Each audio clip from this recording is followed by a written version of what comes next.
The Open Conspiracy and Other Writings. By H. G. Wells. London, McCCEI. The Open Conspiracy. Contents. The Open Conspiracy. Chapter page. I. The Present Crisis in Human Affairs 9. 2. The Idea of the Open Conspiracy 14. 3. We have to clear and clean up our minds 16. 4. The Revolution in Education 21. The Religion in the New World 22. Why Modern Religion is Objective 27. 7. What Mankind has to do 30. 8. Broad Characteristics of a Scientific World Commonweal 34. 9. No stable utopia is now conceivable 43. X. The Open Conspiracy is not to be thought of as a single organization. It is a conception of life out of which efforts, organizations, and new orientations will arise 44. 11. Forces and resistances in the great modern communities now prevalent, which are antagonistic to the Open Conspiracy. The war with tradition 48. 12. The resistances of the less industrialized peoples to the drive of the Open Conspiracy 58. 13. Resistances and antagonistic forces in our conscious and unconscious self 64. 14. The Open Conspiracy begins as a movement of discussion, explanation, and propaganda 69. Content S. Continued. Chapter page. 15. Early constructive work of the Open Conspiracy 73. 16. Existing and developing movements which are contributory to the Open Conspiracy and which must develop a common consciousness. The Parable of Provender Island 80. 17. The creative home, social group, and school, the present waste of idealistic will 85. 18. Progressive development of the activities of the Open Conspiracy into a world control and commonweal. The hazards of the attempt 88. 19. Human life in the coming world community 92. The present crisis in human affairs. The world is undergoing immense changes. Never before have the conditions of life changed so swiftly and enormously as they have changed for mankind in the last 50 years. We have been carried along, with no means of measuring the increasing swiftness in the succession of events. We are only now beginning to realize the force and strength of the storm of change that has come upon us.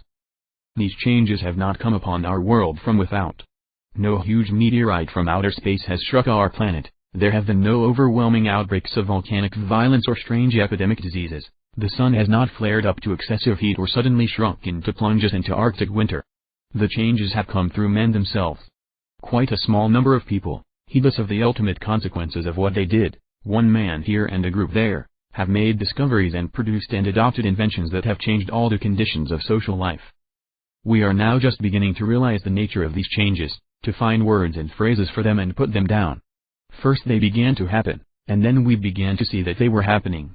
And now we are beginning to see how these changes are connected together and to get the measure of their consequences.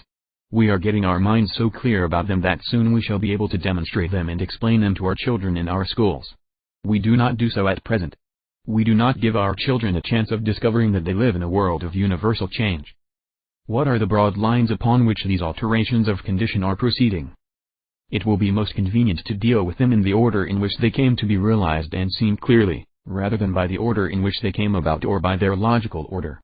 They are more or less interdependent changes, they overlap and interact.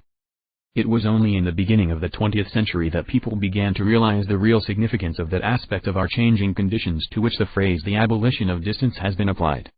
For a whole century before that there had been a continual increase in the speed and safety of travel and transport and the ease and swiftness with which messages could be transmitted, but this increase had not seemed to be a matter of primary importance. Various results of railway, steamship, and telegraph became manifest, towns grew larger, spreading into the countryside, once 9. The Open Conspiracy. Inaccessible lands became areas of rapid settlement and cultivation, industrial centers began to live on imported food. News from remote parts lost its timeline and tended to become contemporary, but no one hailed these things as being more than improvements in existing conditions. They are not observed to be the beginnings of a profound revolution in the life of mankind. The attention of young people was not drawn to them, no attempt was made, or considered necessary, to adapt political and social institutions to this creeping enlargement of scale. Until the closing years of the 19th century there was no recognition of the real state of affairs. Then a few observant people began, in a rather tentative, commentary sort of way, to call attention to what was happening. They did not seem to be moved by the idea that something had to be done about it, they merely remarked, brightly and intelligently, that it was going on. and then they went on to the realization that this abolition of distance was only one aspect of much more far-reaching advances. Men were traveling about so much faster and flashing their communications instantly about the world because a progressive conquest of force and substance was going on. Improved transport was only one of a number of portentous consequences of that conquest, the first to be conspicuous and set men thinking, but not perhaps the first in importance. It dawned upon them that in the last 100 years there had been a stupendous progress in obtaining and utilizing mechanical power, a vast increase in the efficiency of mechanism, and associated with that an enormous increase in the substances available for man's purposes, from vulcanized rubber to the modern steels, and from petroleum and margarine to tungsten and aluminium.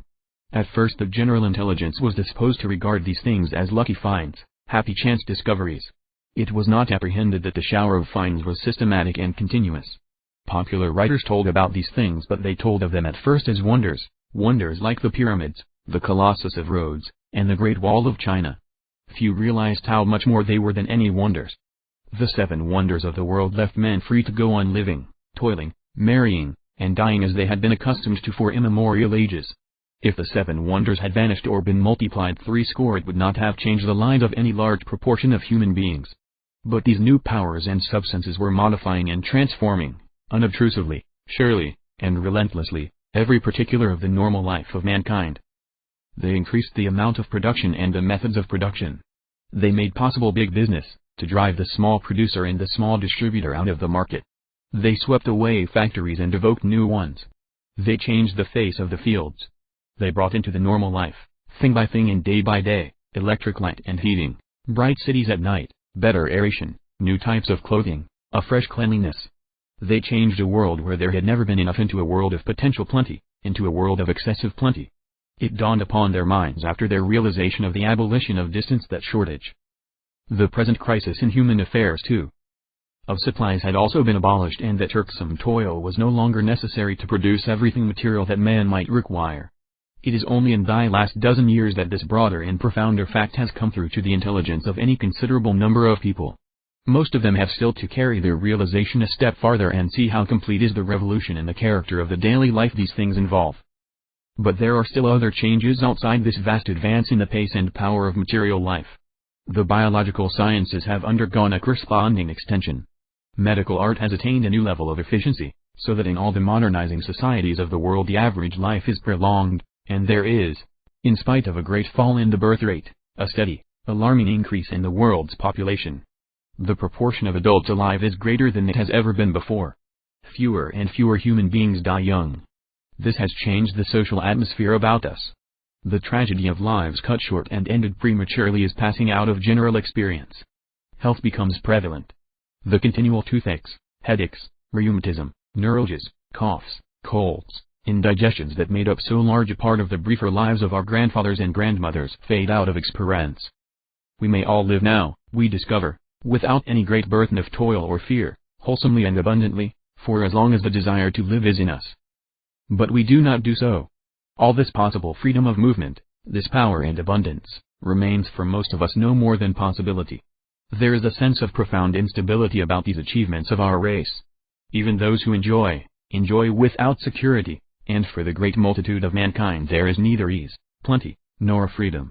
Hard tasks, insufficiency, and unending money worries are still the ordinary stuff of life. Over everything human hangs the threat of such war as man has never known before, war armed and reinforced by all the powers and discoveries of modern science.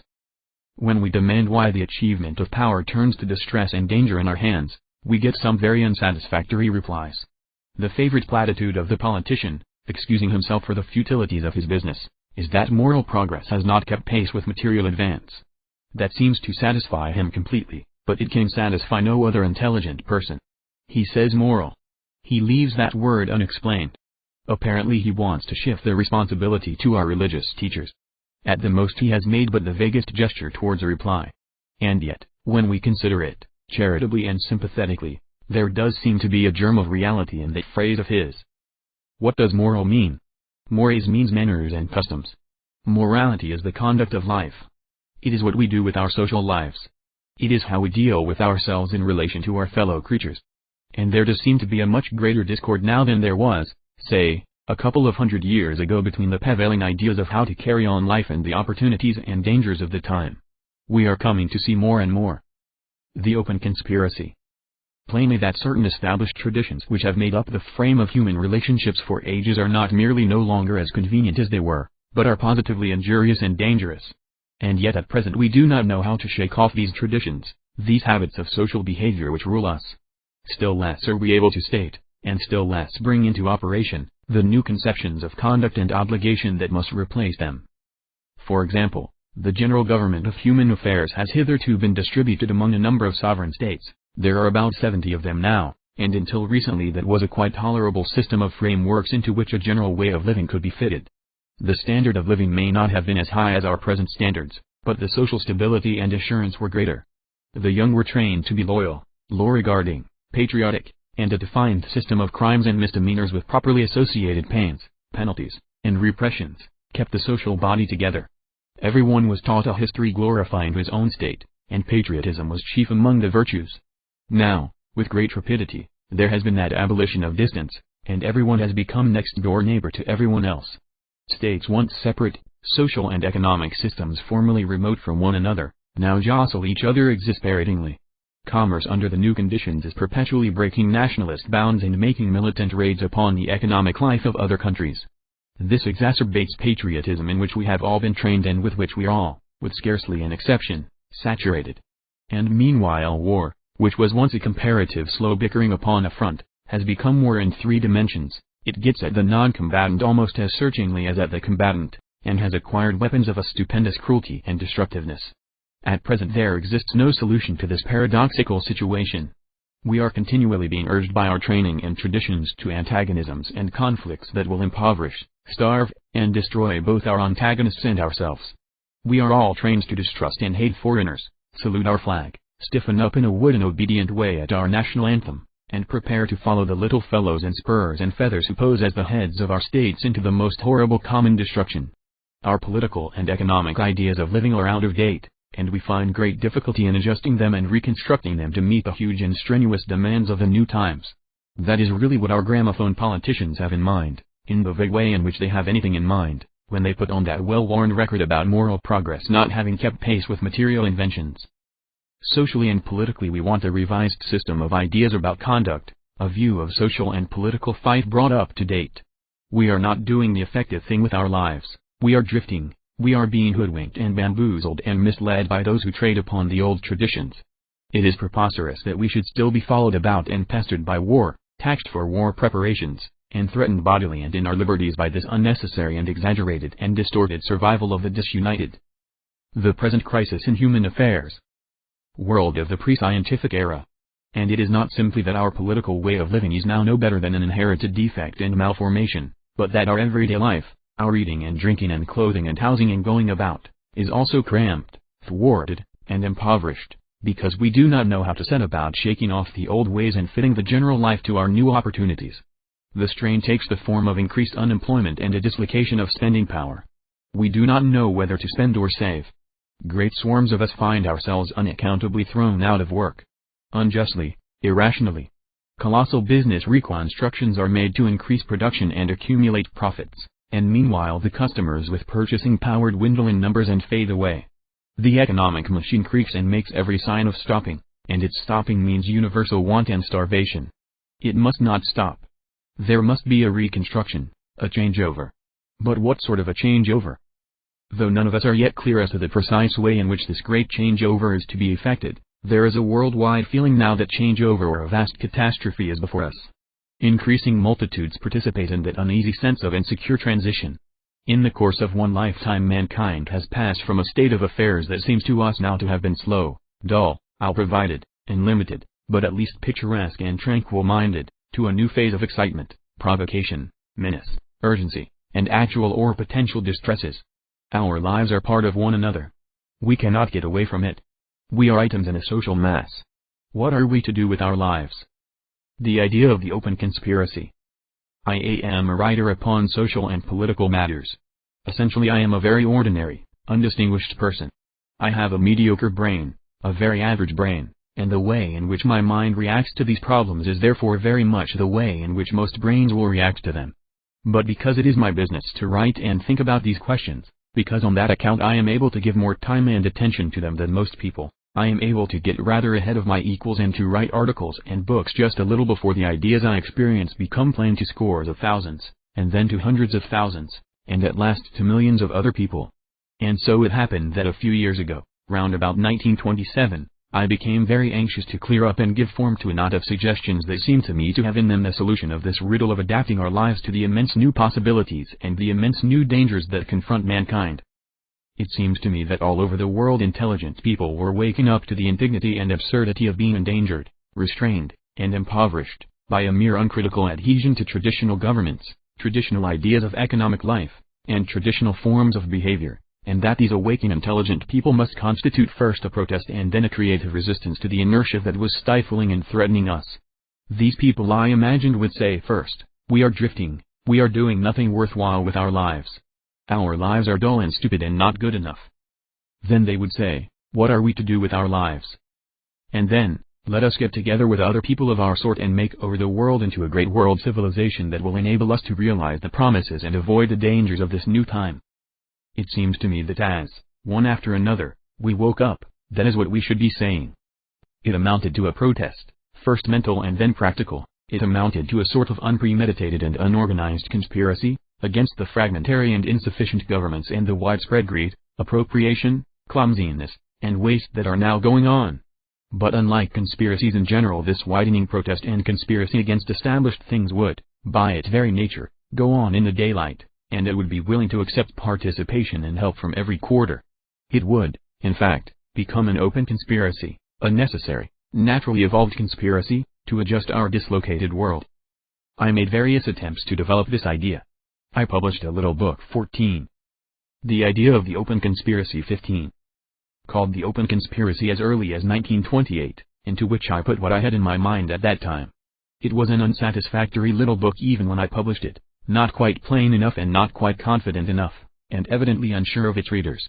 I could not find out how to do it better at the time, and it seemed in its way to say something of living and current interest, and so I published it, but I arranged things so that I could withdraw it in a year or so.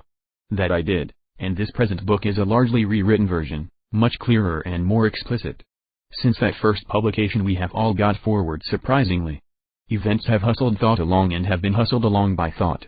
The idea of reorganizing the affairs of the world on quite a big scale, which was utopian, and so forth, in 1926 and 1927, and still bold in 1928, has now spread about the world until nearly everybody has it. It has broken out all over the place, thanks largely to the mental stimulation of the Russian 5-year plan. Hundreds of thousands of people everywhere are now thinking upon the lines foreshadowed by my open conspiracy, not because they had ever heard of the book or phrase, but because that was the way thought was going. The first open conspiracy conveyed the general idea of a world reconstructed, but it was very vague about the particular way in which this or that individual life could be lived in relation to that general idea. It gave a general answer to the question, what are we to do with our lives? It said, help to make over the new world amidst the confusions of the old. But when the question was asked, what am to do with my life? The reply was much less satisfactory. The intervening years of thought and experience make it possible, now, to bring this general idea of a reconstructive effort, an attempt to build up a new world within the dangers and disharmonies of our present state, into a much closer and more explicit relation to the individual open conspirator. We can present the thing in a better fight and handle it with a surer touch. We have to clear and clean up our minds. Now, one thing island fairly plain to most of us who are waking up to the need of living our lives in a new way and of making over the state, which is the framework of our lives, to meet the new demands upon it, and that is, that we have to put our own minds in order. Why have we only awakened now to the crisis in human affairs? The changes in progress have been going on with a steady acceleration for a couple of centuries. Clearly we must all have been very unobservant, our knowledge as it came to us must have been very badly arranged in our minds, and our way of dealing with it must have been cloudy and muddled, or else we should surely have awakened long ago to the immense necessities that now challenge us. And if that is so, if it has taken decades to rouse us, then quite probably we are not yet completely awake. Even now we may not have realized the job before us in its completeness. We may still have much to get plain in our minds, and we certainly have much more to learn. One primary and permanent duty therefore is to go on with our thinking and to think as well as we can about the way in which we think and about the ways in which we get and use knowledge. Fundamentally the open conspiracy must be an intellectual rebirth. Human thought is still very much confused by the imperfection of the words and other symbols it employs, and the consequences of this confused thinking are much more serious and extensive than is commonly realized. We still see the world through a mist of words. It is only the things immediately about us that are plain fact. Through symbols, and especially through words, man has raised himself above the level of the ape and come to a considerable mastery over his universe.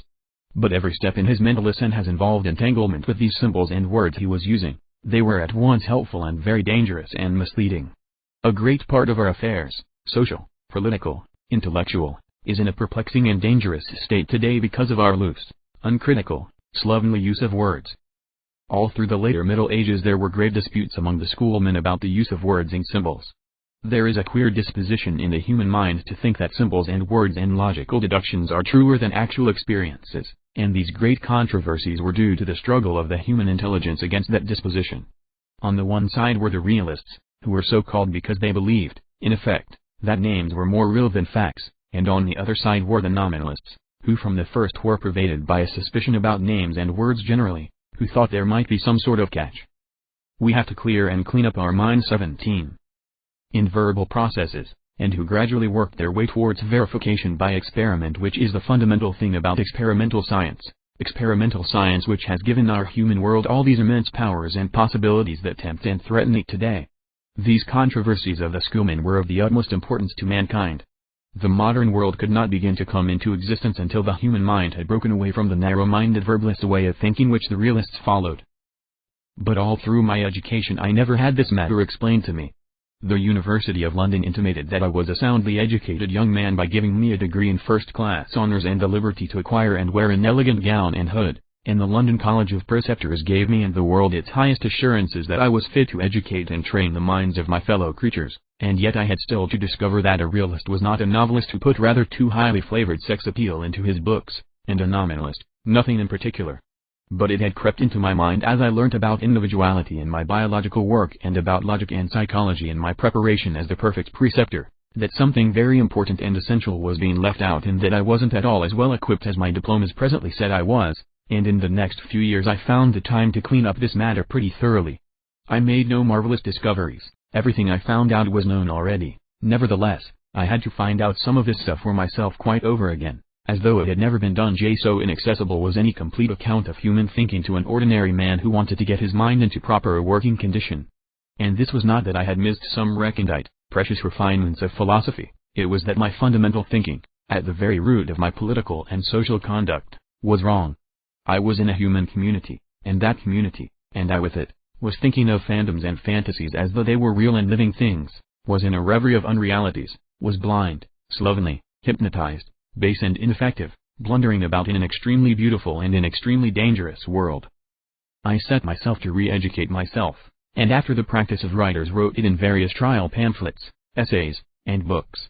There is no need to refer to these books here. The gist of the matter is set out in 3 compilations, to which I shall refer again almost immediately. They are The Outline of History, ch. 21, section 6, and ch. 33, section 6, The Science of Life, book 8, on Thought and Behavior, and the Work, Wealth, and Happiness of Mankind, ch. 2, section 1-4. In the last, it is shown quite plainly how man has had to struggle for the mastery of his mind, has discovered only after great controversies the proper and effective use of his intellectual tools, and has had to learn to avoid certain widespread traps and pitfalls before he could achieve his present mastery over matter. Thinking clearly and effectively does not come by nature. Hunting the truth is an art. We blunder naturally into 1,000 misleading generalizations and false processes.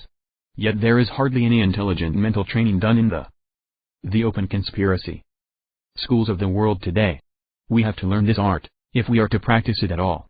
Our school teachers have had no proper training themselves, they miseducate by example and precept, and so it is that our press and current discussions are more like an impromptu riot of crippled and deaf and blind minds than an intelligent interchange of ideas. What bosh one reads! What rash and impudent assumptions! What imbecile inferences!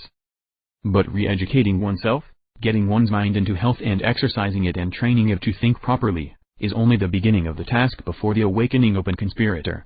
He has not only to think clearly, but he has to see that his mind is equipped with the proper general ideas to form a true framework for his everyday judgments and decisions. It was the Great War first brought home to me how ignorant I was, and how ill-finished and untidy my mind, about the most important things of life. That disastrous waste of life, material and happiness, since it was practically worldwide, was manifestly the outcome of the processes that constitute the bulk of history, and yet I found I did not know, and nobody else seemed to know, history in such a fashion as to be able to explain how the Great War came about or what ought to come out of it. Versailles, we all seem to be agreed nowadays, was silly, but how could Versailles be anything else than what it was in view of the imperfect, lopsided, historical knowledge and the consequent suspicion, emotion, and prejudice of those who assembled there? They did not know any better than the rest of us what the war was, and so how could they know what the peace ought to be? I perceived that I was in the same case with everyone else, and I set myself first of all for my own guidance to make a summary of all history and get some sort of map to more serviceable conclusions about the political state of mankind. This summary I made was the outline of history, a shameless compilation and arrangement of the main facts of the world's story, written without a touch of art or elegance, written indeed in a considerable hurry and excitement, and its sale, which is now in the 3rd million, showed how much I had in common with a great dispersed crowd of ordinary people, all wanting to know, all disgusted with the patriotic, litigious waddling gossipy stuff given them as history by their schoolmasters and schoolmistresses which had led them into the disaster of the war. The outline of history is not a whole history of life. Its main theme is the growth of human intercommunication and human communities and their rulers and conflicts, the story of how and why the myriads of little tribal systems of 10,000 years ago have fought and coalesced into the 60 or 70 odd governments of today and are now straining and laboring in the grip of forces that must presently accomplish their final unison. And even as I completed the outline, I realized that there remained outside its scope wider and more fundamental, and closer, more immediate fields of knowledge which I still had to get in order for my own practical ends and the ends of like-minded people who wanted to use their lives effectively, if my existence was to escape futility. I realized that I did not know enough about the life in my body and its. We have to clear and clean up our minds. 19. Relations to the world of life and matter outside it to come to proper decisions about a number of urgent matters, from race conflicts, birth control, and my private life, to the public control of health and the conservation of natural resources. And also, I found, I was astonishingly ignorant about the everyday business of life, the how and why of the miner who provided the coal to cook my dinner, and the banker who took my money in return for a checkbook, and the shopkeeper from whom I bought things, and the policeman who kept the streets in order for me. Yet I was voting for laws affecting my relations with these people, paying them directly or indirectly, airing my ignorant opinions about them, and generally contributing by my behavior to sustain and affect their lives. So with the aid and direction of 2 very competent biologists I set to work to get out as plain and clear a statement as possible of what was known about the sources and nature of life and the relation of species to individuals and to other species, and the processes of consciousness and thought. This I published as The Science of Life. And while this was going on I set myself to the task of making a review of all human activities in relation to each other, the work of people and the needs of people, cultivation, manufacture, trade, direction, government, and all. This was the most difficult part of this attempt to get a rational account of the modern world, and it called for the help and counsel of a great variety of people. I had to ask and find some general answer to the question, what are the 1900-odd million human beings who are alive today doing, and how and why are they doing it? It was, in fact, an outline of economic, social, and political science, but since, after the outline of history, the word outline has been a good deal cheapened by various enterprising publishers, I have called it The Work, Wealth, and Happiness of Mankind. Now, I find, by getting these 3 correlated compilations into existence, I have at last, in however rough a fashion, brought together a complete system of ideas upon which an open conspirator can go. Before anyone could hope to get on to anything like a practical working directive answer to what are we to do with our lives, it was necessary to know what our lives were, the science of life, what had led up to their present pattern, the outline of history, and this 3rd book, to tell what we were actually doing and supposed to be doing with our working lives, day by day, at the present time. By the time I was through with these books I felt I had really something sound and comprehensive to go upon, an ideology, as people say, on which it was possible to think of building a new world without fundamental surprises, and, moreover, that I had got my mind stripped down and cleaned of many illusions and bad habits, so that it could handle life with an assurance it had never known before. There is nothing marvelous about these compilations of mine. Any steady writer of average intelligence with the same will and the same resources, who could devote about 9 or 10 years to the task and get the proper sort of help, could have made them. It can be done, it is no doubt being done, all over again by other people, for themselves and perhaps for others, much more beautifully and adequately. But to get that amount of the open conspiracy, vision and knowledge, to achieve that general arrangement and understanding, was a necessary condition that had to be satisfied before any answer to the question, what are we to do with our lives, could even be attempted, and before one could become in any effective way an open conspirator. There is nothing indispensable even now, I repeat, about these three particular books. I know about them and refer to them because I put them together myself, and so they are handy for me to explain myself. But most of what they contain can be extracted from any good encyclopedia. Any number of people have made similar outlines of history for themselves, have read widely, grasped the leading principles of biology and grappled with the current literature of business science, and do not in the least need my particular summary. So far as history and biology are concerned, there are parallel books that are as good and serviceable. Van Loon's books, for example. Yet even for highly educated people these summaries may be useful in bringing things known with different degrees of thoroughness into a general scheme. They correlate, and they fill up gaps.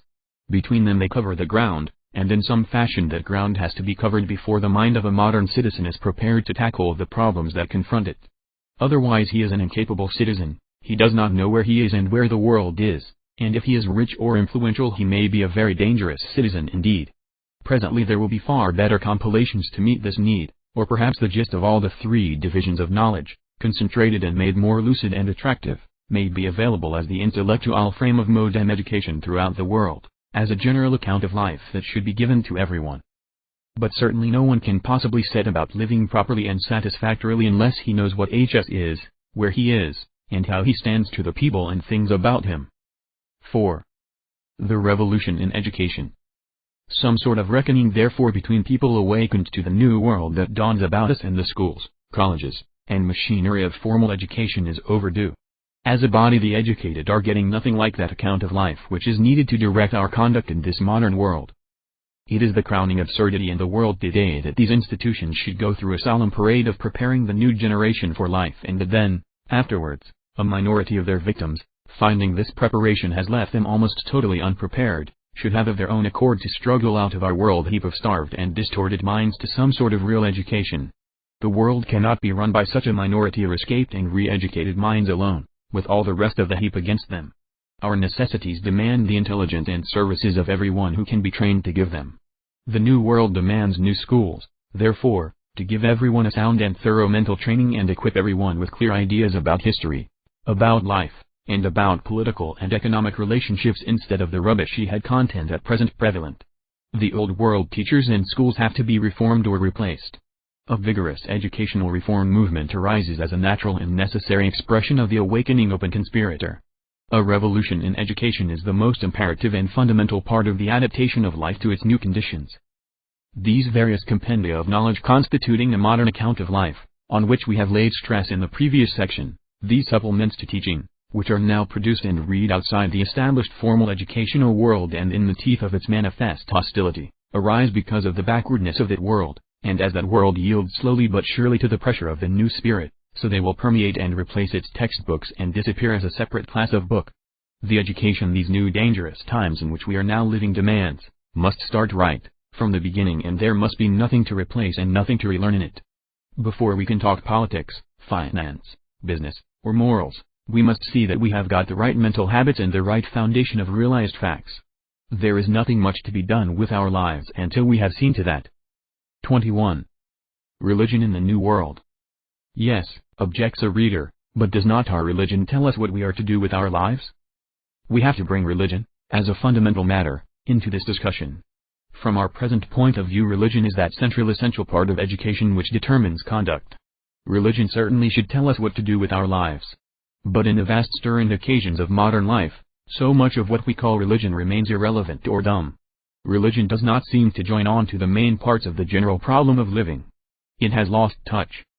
Let us try and bring this problem of the open conspiracy to meet and make the new world, into relation with the traditions of religion.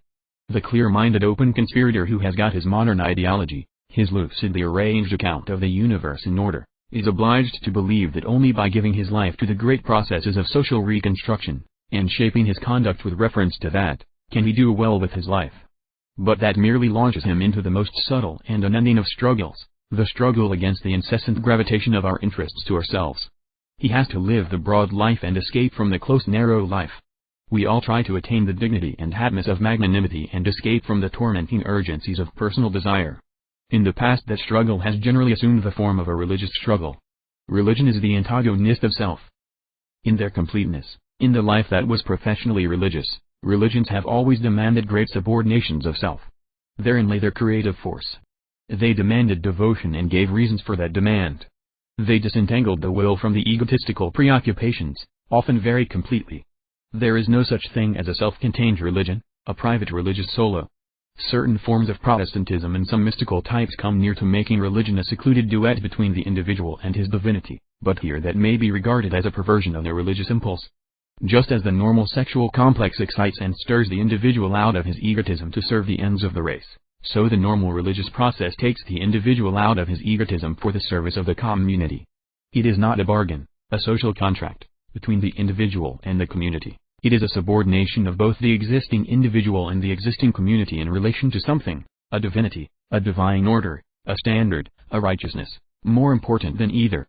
What is called in the phraseology of certain religions conviction of sin and the flight from the city of destruction are familiar instances of this. Reference 22. Religion in the New World 23.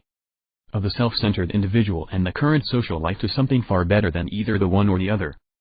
This is the third element in a religious relationship, a hope, a promise, an objective which turns the convert not only from himself but from the world, as it is, towards better things. First comes self-disregard, then service, and then this reconstructive creative urgency. For the finer sort of mind this aspect of religion seems always to have been its primary attraction. One has to remember that there is a real will for religion scattered throughout mankind, a real desire to get away from self. Religion has never pursued its distinctive votaries, they have come to meet it. The desire to give oneself to greater ends than the everyday life affords, and to give oneself freely, is clearly dominant in that minority, and traceable in an incalculable proportion of the majority. But hitherto religion has never been presented simply as a devotion to a universal cause.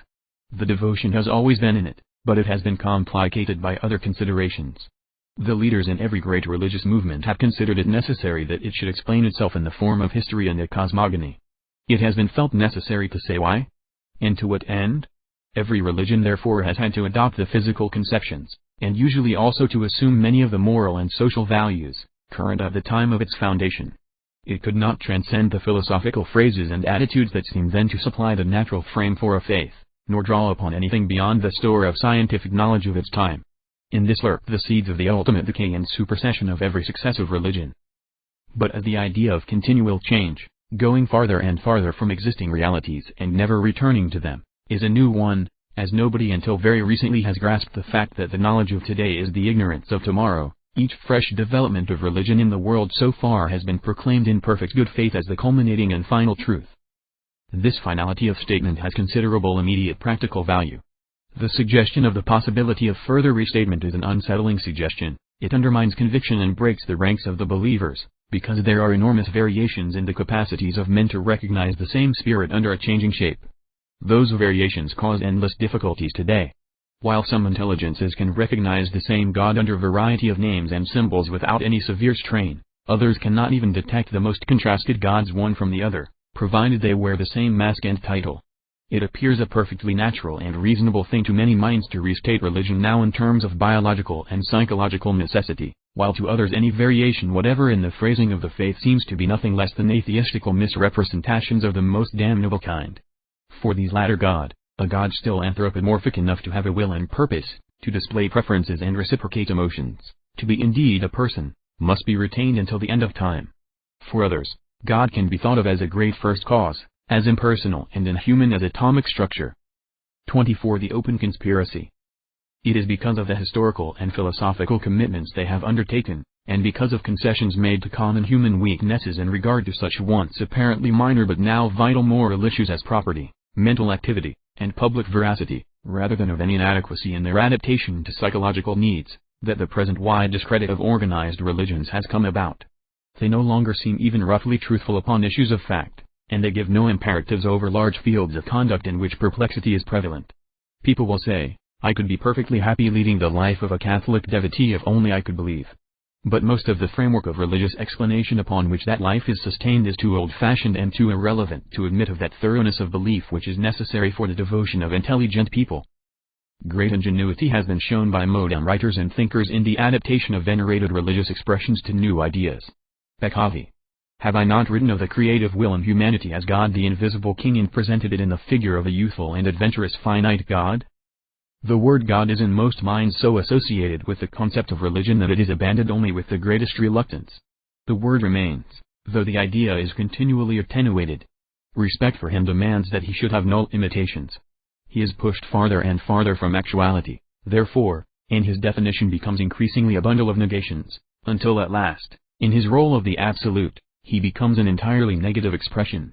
While we can speak of good, say some, we can speak of God. God is the possibility of goodness, the good side of things. If phrases in which the name of God is used are to be abandoned, they argue, religion will be left speechless before many occasions. Certainly there is something beyond the individual that is in the world that is, on that we have already insisted as a characteristic of all religions, that persuasion is the essence of faith and the key to courage. But whether that is to be considered, even after the most strenuous exercises in personification, as a greater person or a comprehensive person, is another matter. Personality is the last vestige of anthropomorphism. The mode emerged to a precise veracity is against such concessions to traditional expression. On the other hand, there is in many fine religious minds a desire amounting almost to a necessity for an object of devotion so individualized as to be capable at least of a receptive consciousness even if no definite response is conceded. One type of mind can accept a reality in itself which another must project and dramatize before it can comprehend it and react to it. The human soul is an intricate thing which will not endure elucidation when it passes beyond a certain degree of harshness and roughness. The human spirit has lent love, devotion, obedience and humility in relation to other personalities, and with difficulty it takes the final step to a transcendent subordination, from which the last shred of personality has been stripped. In matters not immediately material, language has to work by metaphors. Religion in the New World 25. And though every metaphor carries its own peculiar risks of confusion, we cannot do without them. Great intellectual tolerance is necessary, therefore, a cultivated disposition to translate and retranslate from one metaphysical or emotional idiom to another, if there is not to be a deplorable wastage of moral force in our world. Just now I wrote Bekavi because I had written God the Invisible King, but after all I do not think it was so much a sin to use that phrase, God the Invisible King, as an errant expression. If there is no sympathetic personal leader outside us, there is at least enough the attitude we should adopt towards a sympathetic personal.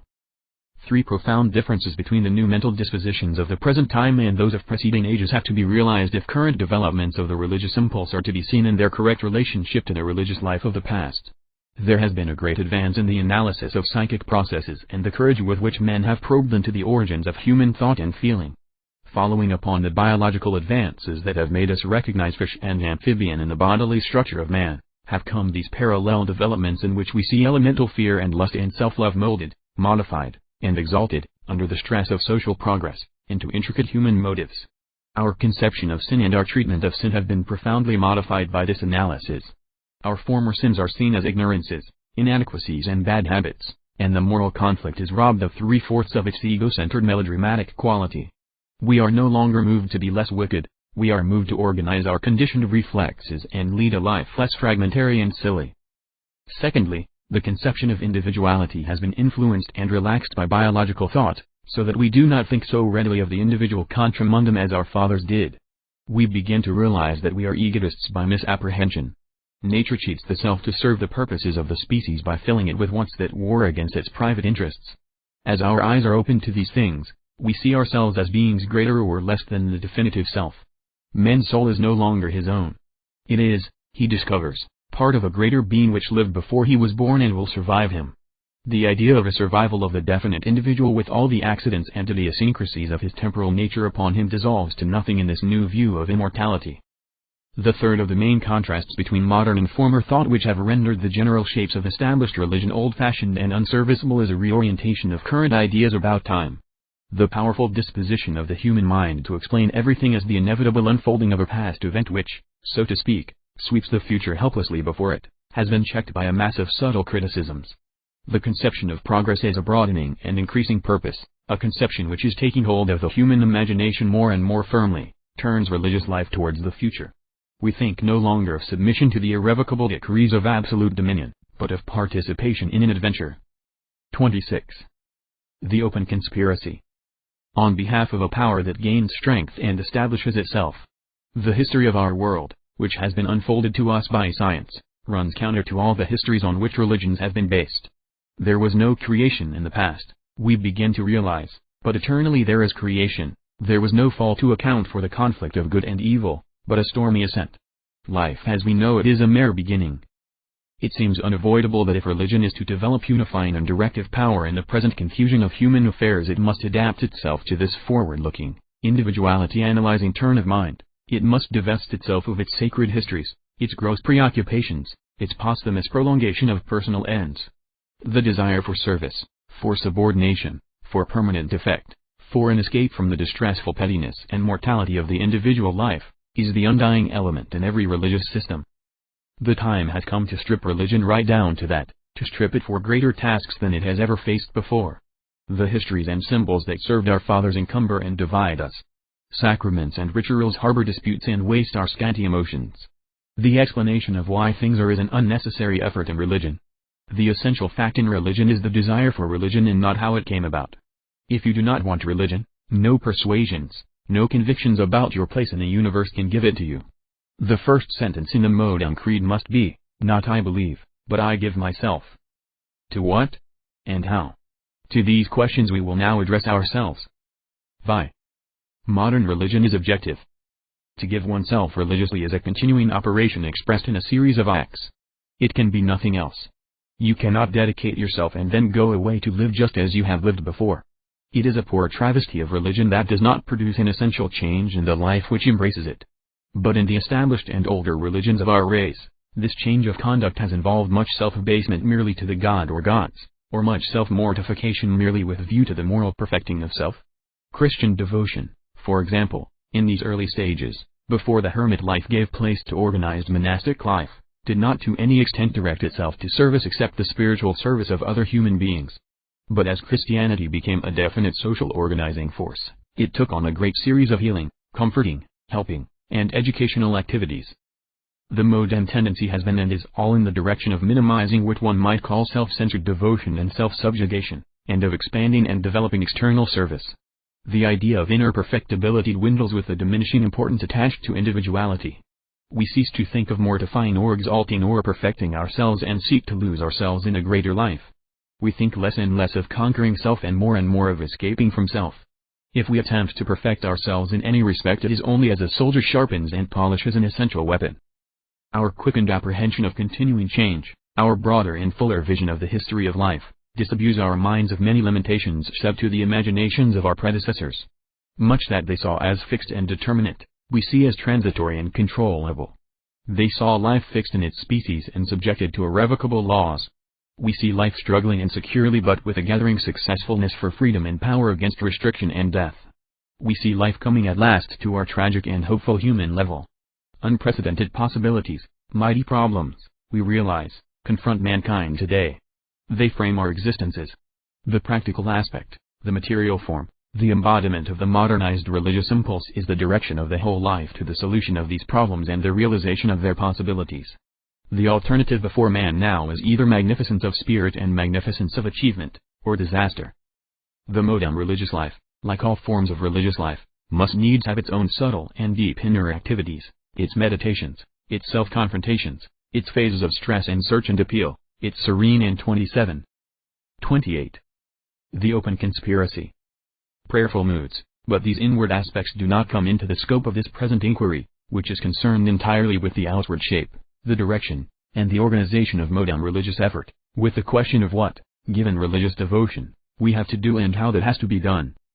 Now, in the new and greater universe to which we are awakening, its immense possibilities furnish an entirely new frame and setting for the moral life.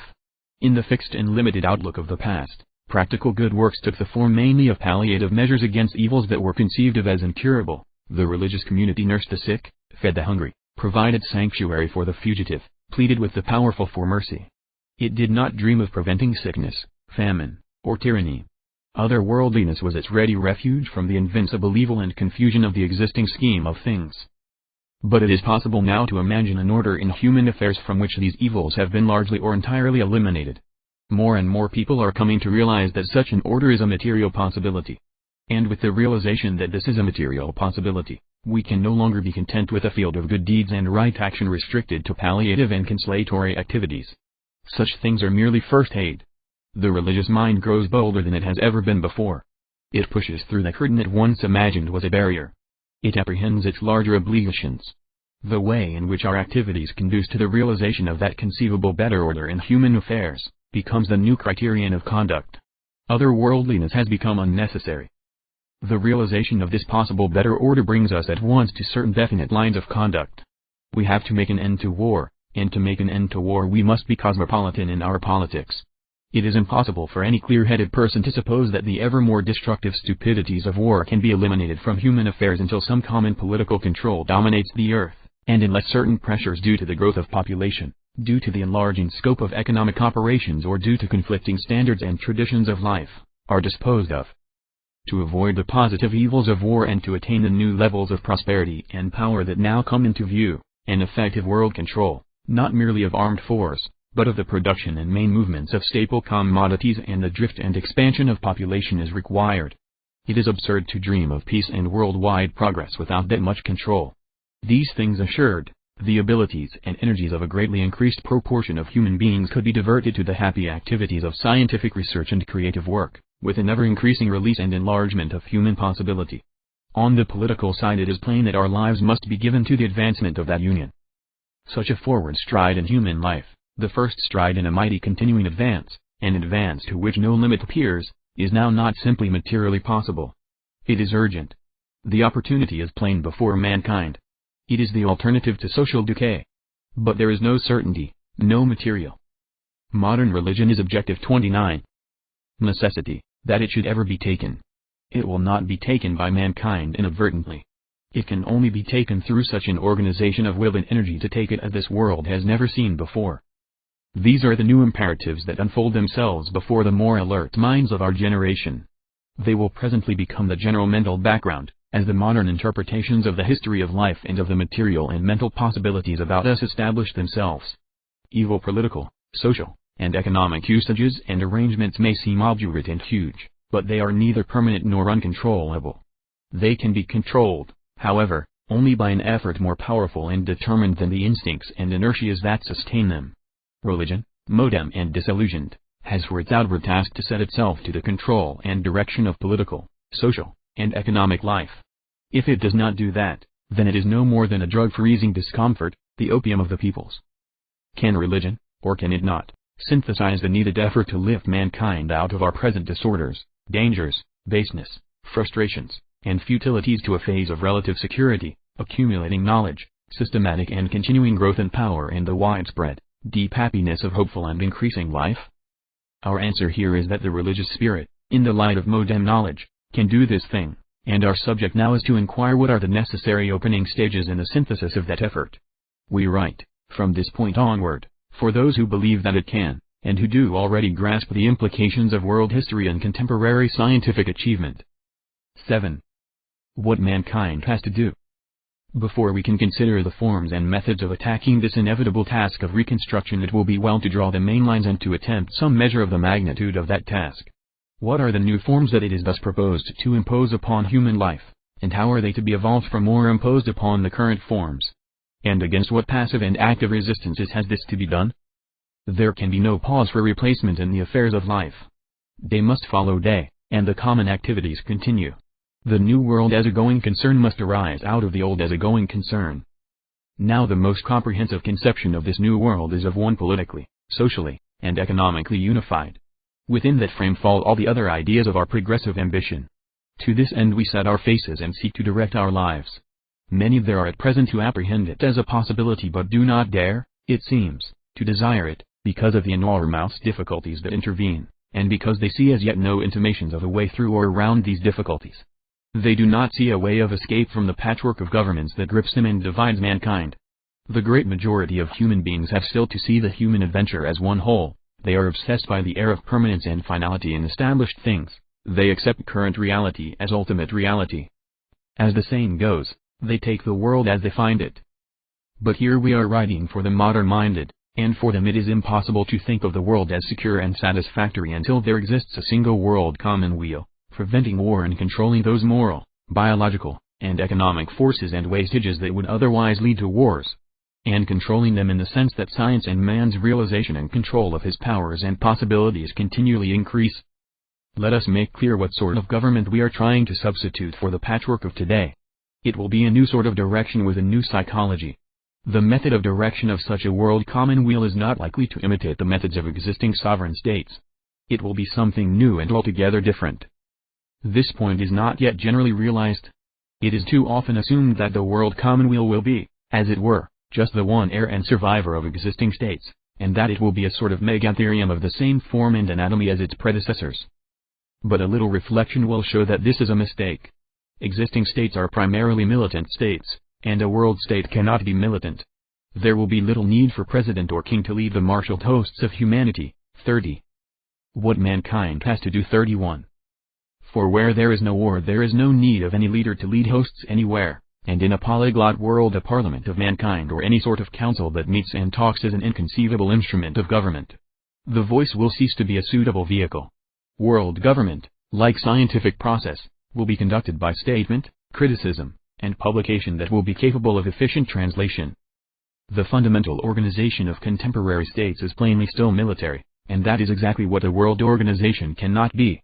Flags, uniforms, national anthems, patriotism sedulously cultivated in church and school, the brag, blare, and bluster of our competing sovereignties, belong to the phase of development the open conspiracy will supersede. We have to get clear of the clutter.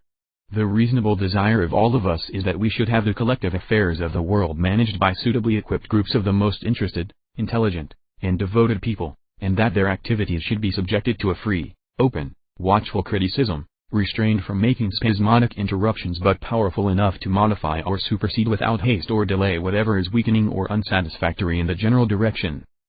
A number of readers will be disposed to say that this is a very vague, undefined, and complicated conception of world government.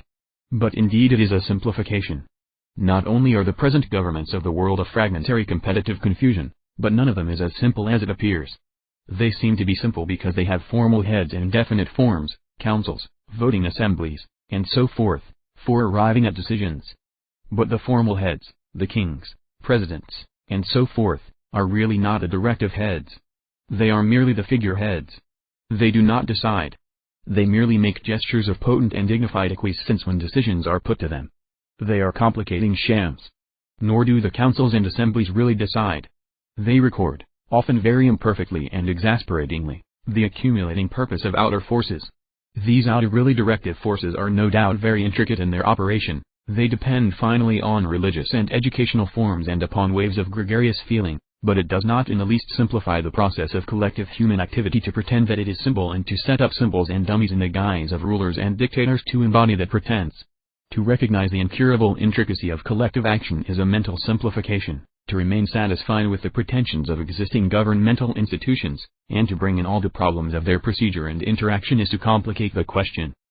The present rudimentary development of collective psychology obliges us to be vague and provisional about the way in which the collective mind may best define its will for the purpose of administrative action.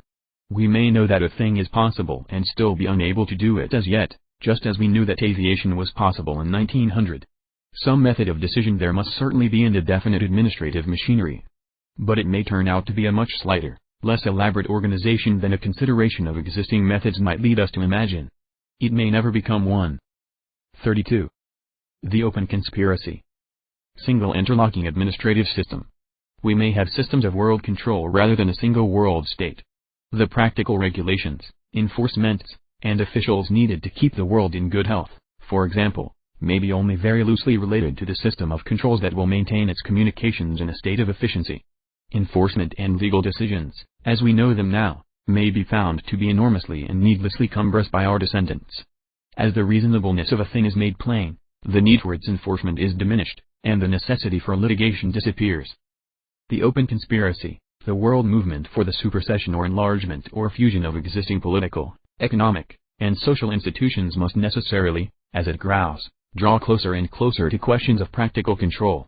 It is likely in its growth to incorporate many active public servants and many industrial and financial leaders and directors. It may also assimilate great masses of intelligent workers. As its activities spread, it will work out a whole system of special methods of cooperation. As it grows, and by growing, it will learn the business of general direction and how to develop its critical function. A lucid, dispassionate, and imminent criticism is the primary necessity, the living spirit of a world civilization. The open conspiracy is essentially such a criticism, and the carrying out of such a criticism into working reality is the task of the open conspiracy. It will by its very nature be aiming not so much to set up a world direction as to become itself a world direction, and the educational and militant forms of its opening phase will evoke, step by step, as experience is gained and power and responsibility acquired, forms of administration and research and correlation. The differences in nature and function between the world controls of the future and the state governments of the present age which we have just pointed out favors a hope that the open conspiracy may come to its own in many cases rather by the fading out of these state governments through the inhibition and paralysis of their destructive militant and competitive activities than by a direct conflict to overthrow them. As new world controls develop, it becomes the supreme business of the open conspiracy to keep them worldwide and impartial, to save them by an incessant critical educational and propagandist activity from entanglement with the old traditional rivalries and feuds of states and nations. It is quite possible that such world control should be able to develop independently, but it is highly probable, on the other hand, that they will continue to be entangled as they are today, and that they will need to be disengaged with the struggle. We repeat, the new directive organizations of men's affairs will not be of the same nature as old-fashioned governments. They will be in their nature biological, financial, and generally economic. And the old governments were primarily nothing of the sort. Their directive force will be, I, an effective criticism having the quality of science, and, 2, the growing will in men to have things right. The directive force of the older governments was the uncriticized fantasies and willfulness of an individual, a class, a tribe, or a majority. What mankind has to do. 33. The modernization of the religious impulse leads us straight to this effort for the establishment of the world state as a duty. And the close consideration of the necessary organization of that effort will bring the reader to the conclusion that a movement aiming at the establishment of a world directorate, however restricted that movement may be at first in numbers and power, must either contemplate the prospect of itself developing into a world directorate, and by the digestion and assimilation of superseded factors into an entire modern world community, or admit from the outset the futility, the spare-time amateurishness, of its gestures. 8. Broad characteristics of a scientific world commonweal. Continuing our examination of the practical task before the modern mind, we may next note the main lines of contemporary aspiration within this comprehensive outline of a world commonweal. Any sort of unification of human affairs will not serve the ends we seek. We aim at a particular sort of unification. A world Caesar is hardly better from the progressive viewpoint than world chaos. The unity we seek must mean a worldwide liberation of thought, experiment and creative effort. A successful open conspiracy merely to seize governments and wield and retain world power would be at best only the empty frame of success. It might be the exact reverse of success. Release from the threat of war and from the waste of international economic conflicts is a poor release if it demands as its price the loss of all other liberties. It is because we desire a unification of human direction, not simply for the sake of unity, but as a means of release to happiness and power, that it is necessary, at any cost, in delay, in loss of effective force, in strategic or tactical disadvantage, that the light of free, abundant criticism should play upon that direction and upon the movements and unifying organizations leading to the establishment of that unifying direction.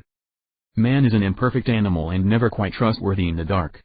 Neither morally nor intellectually is he safe from lapses. Most of us who are past our first youth know how little we can trust ourselves and are glad to have our activities checked and guarded by a sense of helpful inspection. It is for this reason that a movement to realize the conceivable better state of the world must deny itself the advantages of secret methods or tactical insincerities. It must leave that to its adversaries. We must declare our end plainly from the outset and risk no misunderstandings of our procedure. The open conspiracy against the traditional and now cramping and dangerous institutions of the world must be an open conspiracy and cannot remain righteous otherwise. It is lost if it goes underground.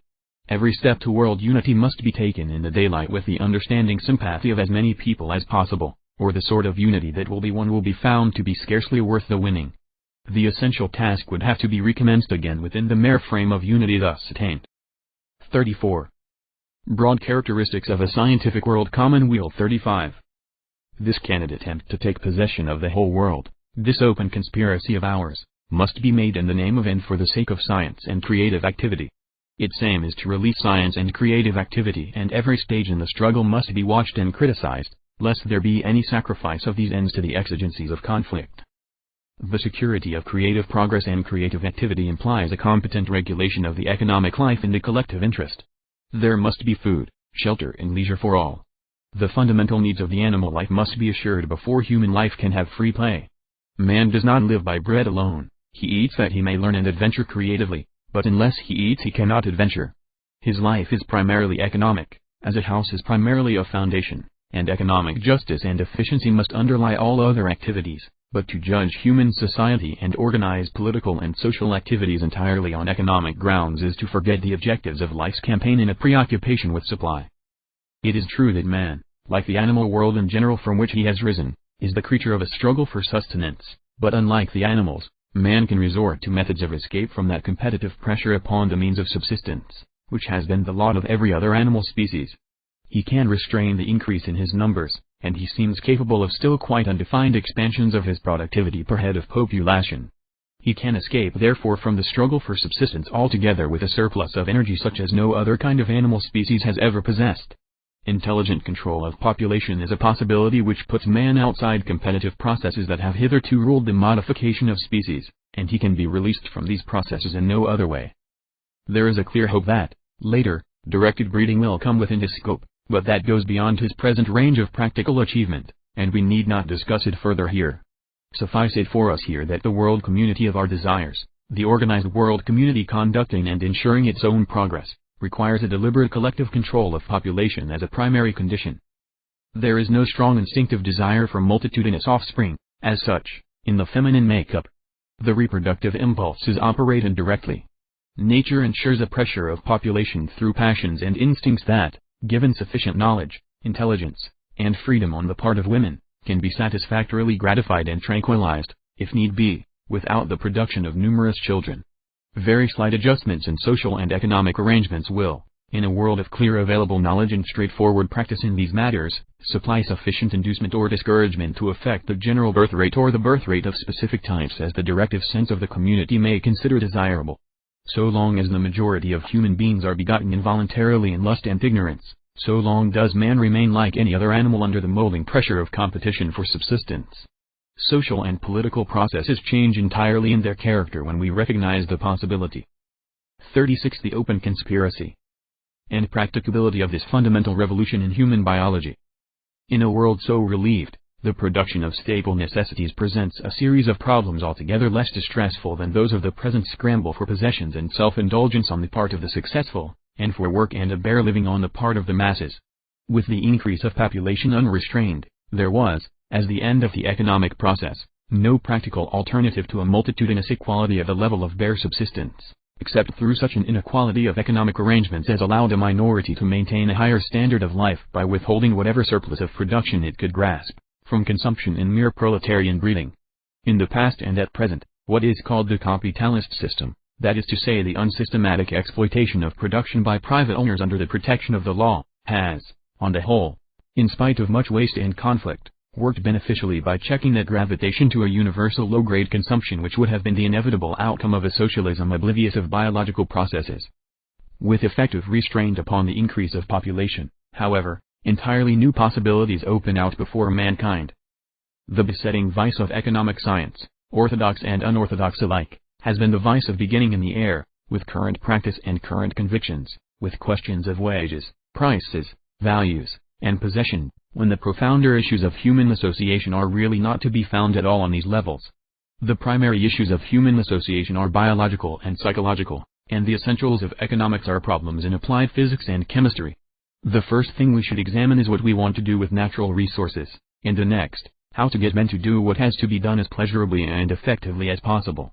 Then we should have a standard by which to judge the methods of today.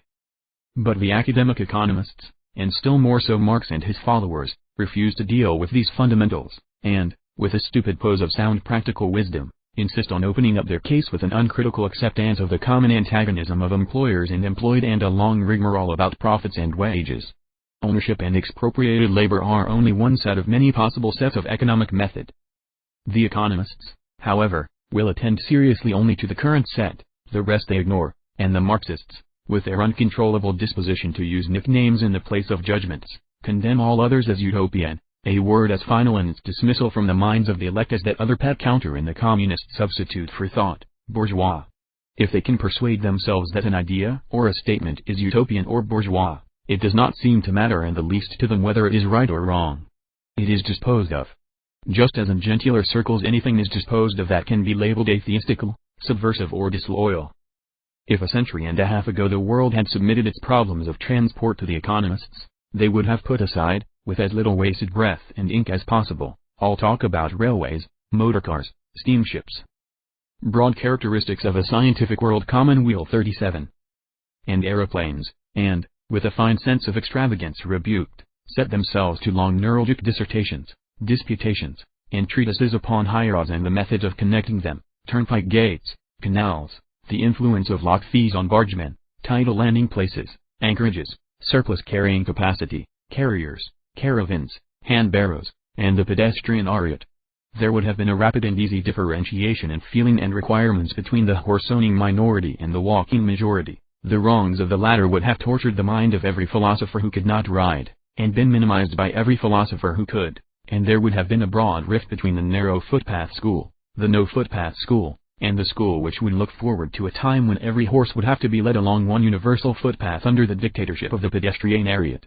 All with the profoundest gravity and dignity. These things, footpaths and roads and canals with their traffic, were real, and utopian projects for getting along at 30 or 40 miles an hour or more uphill and against wind and tide, let alone the still more incredible suggestion of air transport, would have been smiled and sneered out of court. Life went about on its legs, with a certain assistance from wheels, or floated, rode and was blown about on water. So it had been, and so it would always be. The psychology of economic cooperation is still only dawning, and so the economists and the doctrinaire socialists have had the freest range for pedantry and authoritative pomp. For 100 years they have argued and argued about rent, about surplus value, and so on, and have produced a literature 10,000 times as bulky, dreary, and foolish as the worst outpourings of the medieval schoolmen.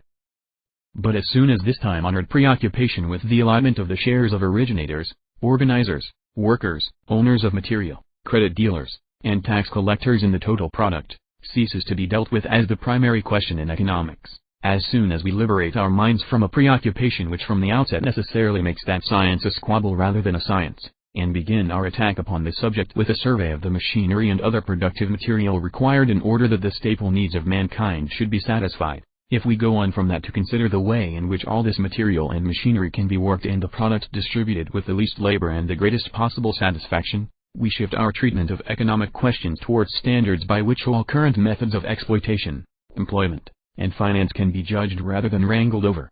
We can dismiss the question of the claims of this sort of participant or that, for later and subordinate consideration, and view each variety of human assistance in the general effort entirely from the standpoint of what makes that assistance least onerous and most effective. The germs of such really scientific economics exist already in the study of industrial organization and industrial psychology. As the science of industrial psychology in particular develops, we shall find all this discussion of ownership, profit, wages, finance, and accumulation, which has been the open conspiracy, treated hitherto as the primary issues of economics, falling into place under the larger inquiry of what conventions in these matters, what system of money and what conceptions of property, yield the greatest stimulus and the least friction in that worldwide system of cooperation which must constitute the general economic basis to the activities of a unified mankind.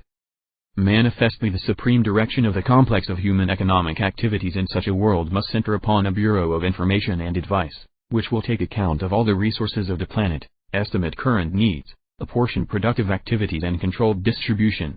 The topographical and geological surveys of modern civilized communities, their government maps, their periodic issue of agricultural and industrial statistics, are the first crude and uncoordinated beginnings of such an economic world intelligence. In the propaganda work of David Lubin, a pioneer whom mankind must not forget, and in his International Institute of Agriculture in Rome, there were the beginnings of an impartial review month by month and year by year of world production, world needs and world transport. Such a great central organization of economic science would necessarily produce direction. It would indicate what had best be done here, there, and everywhere, solve general tangles, examine, approve and initiate fresh methods and arrange the transitional process from old to new. It would not be an organization of will, imposing its will upon a reluctant or recalcitrant race. It would be a direction, just as a map is a direction. A map imposes no will on anyone, breaks no one into its policy. And yet we obey our maps. The will to have the map full, accurate, and up to date, and the determination to have its indications respected, would have to pervade the whole community. To nourish and sustain that will must be the task not of any particular social or economic division of the community, but of the whole body of right-minded people in that community. The organization and preservation of that power of will is the primary undertaking, therefore, of a world revolution aiming at universal peace, welfare and happy activity. And through that will it will produce as the central organ the brain of the modern community, a great encyclopedic organization, kept constantly up to date and giving approximate estimates and directions for all the material activities of mankind. The older and still prevalent conception of government as bullying, is the breaking in and subjugation of the subject, to the god, or king, or lords of the community. Will bending, the overcoming of the recalcitrant junior and inferior, was an essential process in the establishment of primitive societies, and its tradition still rules our education and law. No doubt there must be a necessary accommodation of the normal human will to every form of society. No man is innately virtuous, but compulsion and restraint are the friction of the social machine and, other things being equal, the less compulsive social arrangements are, the more willingly, naturally, and easily they are accepted, the less wasteful of moral effort and the happier. Broad characteristics of a scientific world commonweal 39. That community will be. The ideal state, other things being equal, is the state with the fewest possible number of will fights and will suppressions. This must be a primary consideration in arranging the economic, biological, and mental organization of the world community at which we aim. We have advanced the opinion that the control of population pressure is practicable without any violent conflict with human nature, that given a proper atmosphere of knowledge and intention, there need be far less suppression of will in relation to production than prevails today.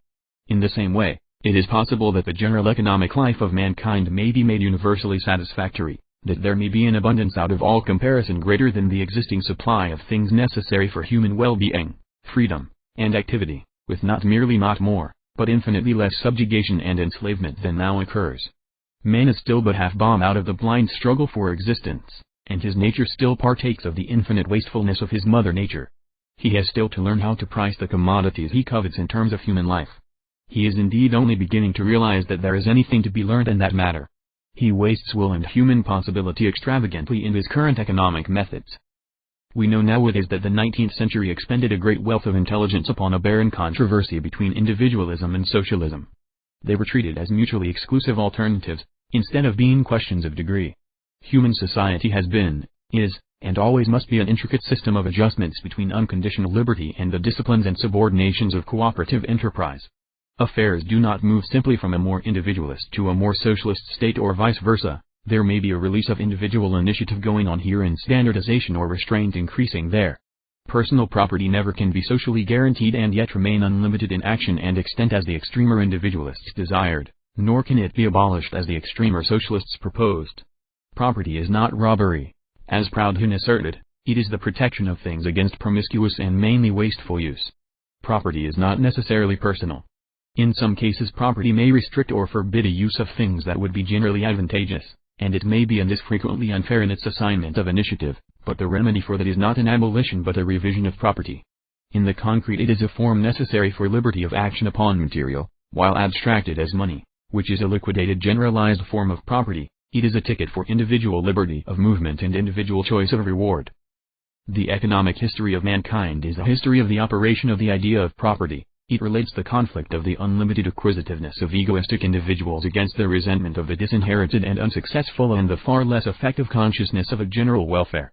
Money grew out of a system of abstracting conventions and has been subjected to a great variety of restrictions, monopolizations, and regulations. It has never been an altogether logical device, and it has permitted the most extensive and complex developments of credit, debt, and dispossession. All. 40. The open conspiracy. These developments have brought with them characteristic forms of misuse and corruption. The story is intricate, and the tangle of relationships, of dependence, of pressure, of interception, of misdirected services, crippling embarrassments, and crushing obligations in which we live today admits of no such simple and general solutions as many exponents of socialism, for example, seem to consider possible. But the thought and investigations of the past century or so have made it clear that a classification of property, according to the nature of the rights exercisable and according to the range of ownership involved, must be the basis of any system of social justice in the future. Certain things, the ocean, the air, rare wild animals, must be the collective property of all mankind and cannot be altogether safe until they are so regarded, and until some concrete body exists to exercise these proprietary rights. Whatever collective control exists must protect these universal properties, the sea from derelicts, the strange shy things of the wild from extermination by the hunter and the foolish collector. The extinction of many beautiful creatures is one of the penalties our world is paying for its sluggishness in developing a collective common rule. And there are many staple things and general needs that now also demand a unified control in the common interest. The raw material of the earth should be for all, not to be monopolized by any acquisitive individual or acquisitive sovereign state, and not to be withheld from exploitation for the general benefit of any chance claims to territorial priority of this or that backward or bargaining person or tribe. In the past, most of these universal concerns have had to be left to the competitive enterprise of profit-seeking individuals because there were as yet no collectivities organized to the pitch of ability needed to develop and control these concerns. But surely nobody in his senses believes that the supply and distribution of staple commodities about the earth by irresponsible persons and companies working entirely for monetary gain is the best possible method from the point of view of the race as a whole. The land of the earth, all utilizable natural products, have fallen very largely under the rules and usages of personal property because in the past that was the only recognized and practicable form of administrative proprietorship. The development both of extensive proprietary companies and of government departments with economic functions has been a matter of the last few centuries. The development, that is to say, of communal, more or less impersonal ownership, and it is only through these developments that the idea of organized collectivity of proprietorship has become credible. Even in quite modern state enterprises there is a tendency to recall the role of the vigilant, jealous, and primitive personal proprietor in the fiction of ownership by His Majesty the King. In Great Britain, for example, Georgius Rex is still dimly supposed to hover over the Postmaster General of his post office, approve, disapprove, and call him to account. But the postal union of the world which steers a registered letter from Chile to Norway or from Ireland to Pekin is almost completely divorced from the convention of an individual owner. It works, it is criticized without awe or. Broad characteristics of a scientific world commonweal 41. Malice. Except for the stealing and steaming of letters practiced by the political police of various countries, it works fairly well. And the only force behind it to keep it working well is the conscious common sense of mankind. But when we have stipulated for the replacement of individual private ownership by more highly organized forms of collective ownership, subject to free criticism and responsible to the whole republic of mankind, in the general control of sea and land, in the getting, preparation, and distribution of staple products and in transport, we have really named all the possible generalizations of concrete ownership that the most socialistic of contemporaries will be disposed to demand.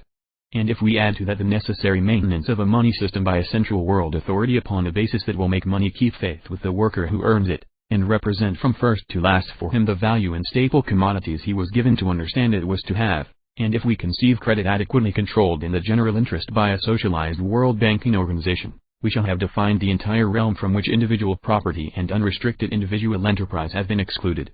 Beyond that, the science of social psychology will probably assure us that the best work will be done for the world by individuals free to exploit their abilities as they wish. If the individual landowner or mineral owner disappears altogether from the world, he will probably be replaced over large areas by tenants with considerable security of tenure, by householders and by licensees under collective proprietors. It will be the practice, the recognized best course, to allow the cultivator to profit as fully as possible by his own individual productivity and to leave the householder to fashion his house and garden after his own desire. Such in the very broadest terms is the character of the world commonweal towards which the modern imagination is moving, so far as its direction and economic life are concerned. The organization of collective bodies capable of exercising these wider proprietorships, which cannot be properly used in the common interest by uncorrelated individual owners, is the positive practical problem before the intelligent portion of mankind today. The nature of such collective bodies is still a series of open questions, even upon such points as whether they will be elected bodies or groups deriving their authority from other sanctions. Their scope and methods of operation, their relations to one another and to the Central Bureau of Intelligence, remain also to be defined. But before we conclude this essay we may be able to find precisions for at least the beginning of such definition. 19th century socialism in its various forms, including the highly underrated formula of communism, has been a series of projects for the establishment of such collective controls, for the most part very sketchy projects from which the necessary factor of a sound psychological analysis was almost completely wanting. Primarily movements of protest and revolt against the blazing injustices arising out of the selfishly individualistic exploitation of the new and more productive technical and financial methods of the 18th and 19th centuries. They have been apartment to go beyond. 42. The open conspiracy. The limits of reasonable socialization in their demands and to minimize absurdly the difficulties and dangers of collective control. Indignation and impatience were their ruling moods, and if they constructed little they exposed much. We are better able to measure the magnitude of the task before us because of the clearances and lessons achieved by these pioneer movements. 9. No stable utopia is now conceivable. This unified world towards which the open conspiracy would direct its activities cannot be pictured for the reader as any static and stereotyped spectacle of happiness. Indeed, one may doubt if such a thing as happiness is possible without steadily changing conditions involving continually enlarging and exhilarating opportunities. Mankind, released from the pressure of population, the waste of warfare and the private monopolization of the sources of wealth, will face the universe with a great and increasing surplus of will and energy. Change and novelty will be the order of life. Each day will differ from its predecessor in its great amplitude of interest.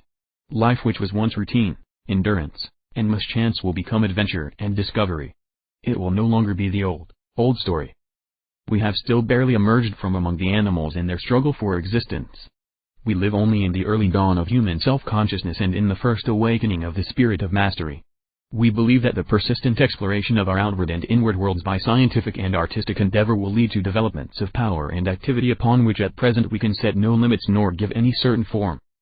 Our antagonists are confusion of mind, want of courage, want of curiosity and want of imagination, indolence, and spendthrift egotism. These are the enemies against which the open conspiracy arrays itself. These are the jailers of human freedom and achievement. 43. X. The open conspiracy is not to be thought of as a single organization. It is a conception of life out of which efforts, organizations, and new orientations will arise. This open and declared intention of establishing a world order out of the present patchwork of particularist governments, of effacing the militarist conceptions that have hitherto given governments their typical form, and of removing credit and the broad fundamental processes of economic life out of reach of private profit-seeking and individual monopolization, which is the substance of this open conspiracy to which the modern religious mind must necessarily address its practical activities, cannot fail to arouse enormous opposition. It is not a creative effort in a clear field, it is a creative effort that can hardly stir without attacking established things. It is the repudiation of drift, of leaving things alone. It criticizes everything in human life from the top to the bottom and finds everything not good enough. It strikes at the universal human desire to feel that things are all right. One might conclude, and it would be a hasty, unsound conclusion, that the only people to whom we could look for sympathy and any passionate energy in forwarding the revolutionary change would be the unhappy, the discontented, the dispossessed, and the defeated in life's struggle. This idea lies at the root of the class war dogmas of the Marxists, and it rests on an entirely crude conception of human nature. The successful minority is supposed to have no effective motive but a desire to retain and intensify its advantages. A quite imaginary solidarity to that end is attributed to it, a preposterous, base class activity. On the other hand, the unsuccessful mass, proletariat, is supposed to be capable of a clear apprehension of its disadvantages, and the more it is impoverished and embittered, the clearer minded it becomes, and the nearer draws its uprising, its constructive dictatorship, and the millennium. No doubt a considerable amount of truth is to be found in this theory of the Marxist revolution. Human beings, like other animals, are disposed to remain where their circumstances are tolerable and to want change when they are uncomfortable, and so a great proportion of the people who are well off want little or no change in present conditions, particularly those who are too dull to be bored by an unprogressive life, while a great proportion of those who actually feel the inconveniences of straitened means. And 44. The open conspiracy, a conception of life. 45. Population pressure, due. But much vaster masses of the rank and file of humanity are accustomed to inferiority and dispossession. They do not feel these things to the extent even of desiring change, or even if they do feel their disadvantages, they still fear change more than they dislike their disadvantages. Moreover, those who are sufficiently distressed to realize that something ought to be done about it are much more disposed to childish and threatening demands upon heaven and the government for redress and vindictive and punitive action against the envied fortunate with whom they happen to be in immediate contact, than to any reaction towards such complex, Tentative, disciplined constructive work as alone can better the lot of mankind. In practice, Marxism is found to work out in a ready resort to malignantly destructive activities, and to be so uncreative as to be practically impotent in the face of material difficulties. In Russia, where, in and about the urban centers, at least, Marxism has been put to the test, the doctrine of the Workers' Republic remains as a unifying cant, a test of orthodoxy of as little practical significance there as the communism of Jesus and communion with Christ in Christendom, while beneath this creed a small oligarchy which has attained power by its profession does its obstinate best, much hampered by the suspicion and hostility of the Western financiers and politicians, to carry on a series of interesting and varyingly successful experiments in the socialization of economic life. Here we have no scope to discuss the N.E.P. and the 5-year plan. They are dealt with in the work, wealth, and happiness of mankind. Neither was properly communist. The 5-year plan is carried out as an autocratic state capitalism. Each year shows more and more clearly that Marxism and communism are divagations from the path of human progress, and that the line of advance must follow a course more intricate and less flattering to the common impulses of our nature. The one main strand of truth in the theory of social development woven by Marx and Engels is that successful, comfortable people are disposed to dislike, obstruct and even resist actively any substantial changes in the current patchwork of arrangements, however great the ultimate dangers of that patchwork may be or the privations and sufferings of other people involved in it. The one main strand of error in the theory is the facile assumption that the people at a disadvantage will be stirred to anything more than chaotic and destructive expressions of resentment. If now we reject the error and accept the truth, we lose the delusive comfort of belief in the magic giant, the proletariat, who will dictate, arrange, restore, and create, but we clear the way for the recognition of an elite of intelligent, creative-minded people scattered through the whole community, and for a study of the method of making this creative element effective in human affairs against the massive oppositions of selfishness and unimaginative self-protective conservatism.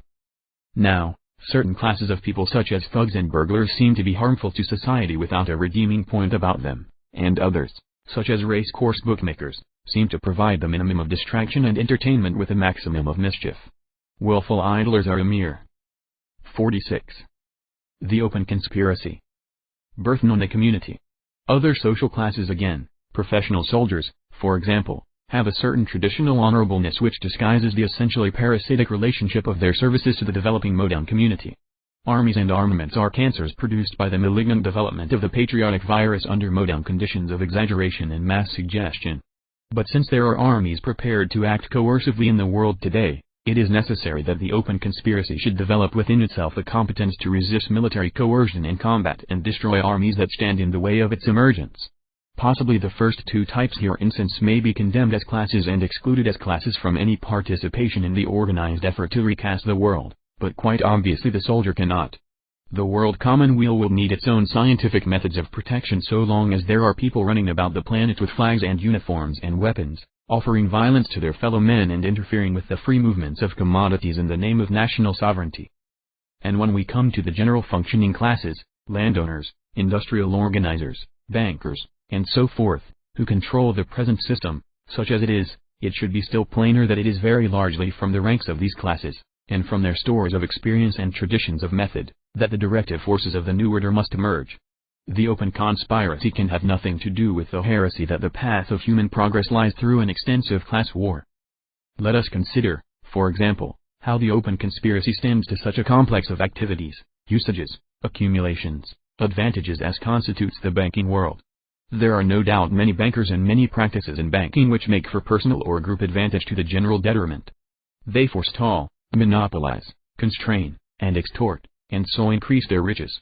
And another large part of that banking world follows routine and established usage. It is carrying on and keeping things going, and it is neither inimical nor conducive to the development of a progressive world organization of finance. But there remains a residuum of original and intelligent people in banking or associated with banking or mentally interested in banking, who do realize that banking plays a very important and interesting part in the world's affairs, who are curious about their own intricate function and disposed towards a scientific investigation of its origins, conditions, and future possibilities. Such types move naturally towards the open conspiracy. Their inquiries carry them inevitably outside the banker's habitual field to an examination of the nature, drift, and destiny of the entire economic process. Now the theme of the preceding paragraph might be repeated with variations through a score of paragraphs in which appropriate modifications would adapt it to the industrial organizer, the merchant and organizer of transport, the advertiser, the retail distributor, the agriculturalist, the engineer, the builder, the economic chemist, and a number of other types functional in the contemporary community. In all we should distinguish firstly, a base and harmful section, then a mediocre section following. The open conspiracy, a conception of life. 47. Established usage, and lastly, an active, progressive section to whom we turn naturally for developments leading towards the progressive world commonweal of our desires. And our analysis might penetrate further than separation into types of individuals. In nearly every individual instance we should find a mixed composition, a human being of fluctuating moods and confused purposes, sometimes base, sometimes drifting with the tide and sometimes alert and intellectually and morally quickened. The open conspiracy must be content to take a fraction of a man, as it appeals to fractions of many classes, if it cannot get him all together. This idea of drawing together a proportion of all or nearly all the functional classes in contemporary communities in order to weave the beginnings of a world community out of their selection is a fairly obvious one, and yet it has still to win practical recognition. Man is a morbidly gregarious and partisan creature. He is deep in his immediate struggles and stands by his own kind because in so doing he defends himself. The industrialist is best equipped to criticize his fellow industrialist, but he finds the root of all evil in the banker. The wages worker shifts the blame for all social wrongs on the employing class. There is an element of exasperation in most economic and social reactions, and there is hardly a reforming or revolutionary movement in history which is not essentially an indiscriminate attack of one functioning class or type upon another, on the assumption that the attacked class is entirely to blame for the clash and that the attacking class is self-sufficient in the commonweal and can dispense with its annoying collaborator. A considerable element of justice usually enters into such recriminations. But the open conspiracy cannot avail itself of these class animosities for its driving force. It can have, therefore, no uniform method of approach. For each class it has a conception of modification and development, and each class it approaches therefore at a distinctive angle. Some classes, no doubt, it would supersede altogether; others, the scientific investigator, for example, it must regard as almost wholly good and seek only to multiply and empower. But it can no more adopt the prejudices and extravagances of any particular class as its basis than it can adopt the claims of any existing state or empire. When it is clearly understood that the binding links of the open conspiracy we have in mind are certain broad general ideas, and that, except perhaps in the case of scientific workers, we have no current set of attitudes of mind and habits of activity which we can turn over directly and unmodified to the service of the conspiracy, we are in a position to realize that the movement we contemplate must from the outset be diversified in its traditions and elements and various in its methods. It must fight upon several fronts and with many sorts of equipment. It will have a common spirit, but it is quite conceivable that between many of its contributory factors there may be very wide gaps in understanding and sympathy. It is no sort of simple organization. 11. Forces and resistances in the great modern communities now prevalent, which are antagonistic to the open conspiracy. The war with tradition. We have now stated broadly but plainly the idea of the world commonweal which is the objective of the open conspiracy, and we have made a preliminary examination of the composition of that movement, showing that it must be necessarily not a class development, but a convergence of many different sorts of people upon a common idea. Its opening task must be the elaboration, exposition, and propaganda of this common idea, a steady campaign to revolutionize education and establish a modern ideology in men's minds and, arising out of this, the incomparably vaster task of the realization of its ideas. These are tasks not to be done in vacuo, they have to be done in a dense world of crowding, incessant, passionate, uncoordinated activities, the world of market and newspaper, seed time and harvest, births, deaths, jails, hospitals, riots, barracks and army maneuvers, false prophets and royal processions, games and shows, fire, storm, pestilence, earthquake, war. Every day and every hour things will be happening to help or thwart, stimulate or undermine, obstruct or defeat the creative effort to set up the world commonweal. Before we go on to discuss the selection and organization of these heterogeneous and mainly religious impulses upon which we rest our hopes of a greater life for mankind, before we plan how these impulses may be got together into a system of coordinated activities, it will be well to review the main antagonistic forces with which, from its very inception, the open conspiracy is now, in conflict. To begin with, we will consider these forces as they present themselves in the highly developed Western European states of today and in their American derivatives which, in spite of the fact that in most cases they have far outgrown their lands of origin, still owe a large part of their social habits and political conceptions to Europe. All these states touch upon the Atlantic or its contributory seas. They have all grown to their present form since the discovery of America. They have a common tradition rooting in the ideas of Christendom and a generic resemblance of method. Economically and socially they present what is known in 48. The war with tradition 49. Current parlance as the capitalist system, but it will relieve us of a considerable load of disputatious matter if we call them here simply the Atlantic civilizations and communities. The consideration of these Atlantic civilizations in relation to the coming world civilization will suffice for the present chapter. Afterwards we will consider the modification of the forces antagonistic to the open conspiracy as they display themselves beyond the formal confines of these now dominant states in the world's affairs, in the social systems weakened and injured by their expansion, and amongst such less highly organized communities as still survive from man's savage and barbaric past. The open conspiracy is not necessarily antagonistic to any existing government. The open conspiracy is a creative, organizing movement and not an anarchistic one. It does not want to destroy existing controls and forms of human association, but either to supersede or amalgamate them into a common world directorate. If constitutions, parliaments, and kings can be dealt with as provisional institutions, trustees for the coming of age of the world commonweal, and insofar as they are conducted in that spirit, the open conspiracy makes no attack upon them. But most governments will not set about their business as in any way provisional. They and their supporters insist upon a reverence and obedience which repudiate any possibility of supersession. What should be an instrument becomes a divinity. In nearly every country of the world there is, in deference to the pretended necessities of a possible war, a vast degrading and dangerous cultivation of loyalty and mechanical subservience to flags, uniforms, presidents, and kings.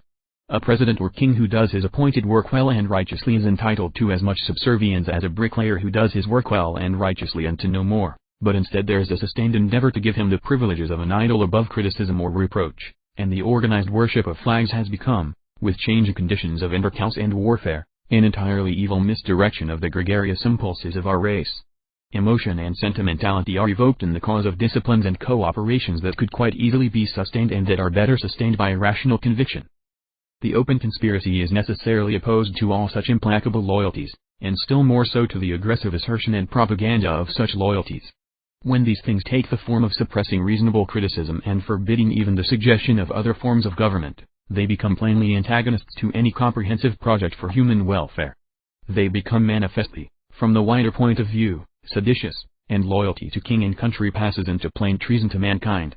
Almost everywhere, at present, educational institutions organize barriers in the path of progress, and there are only the feeblest attempts at any counter-education that will break up these barriers.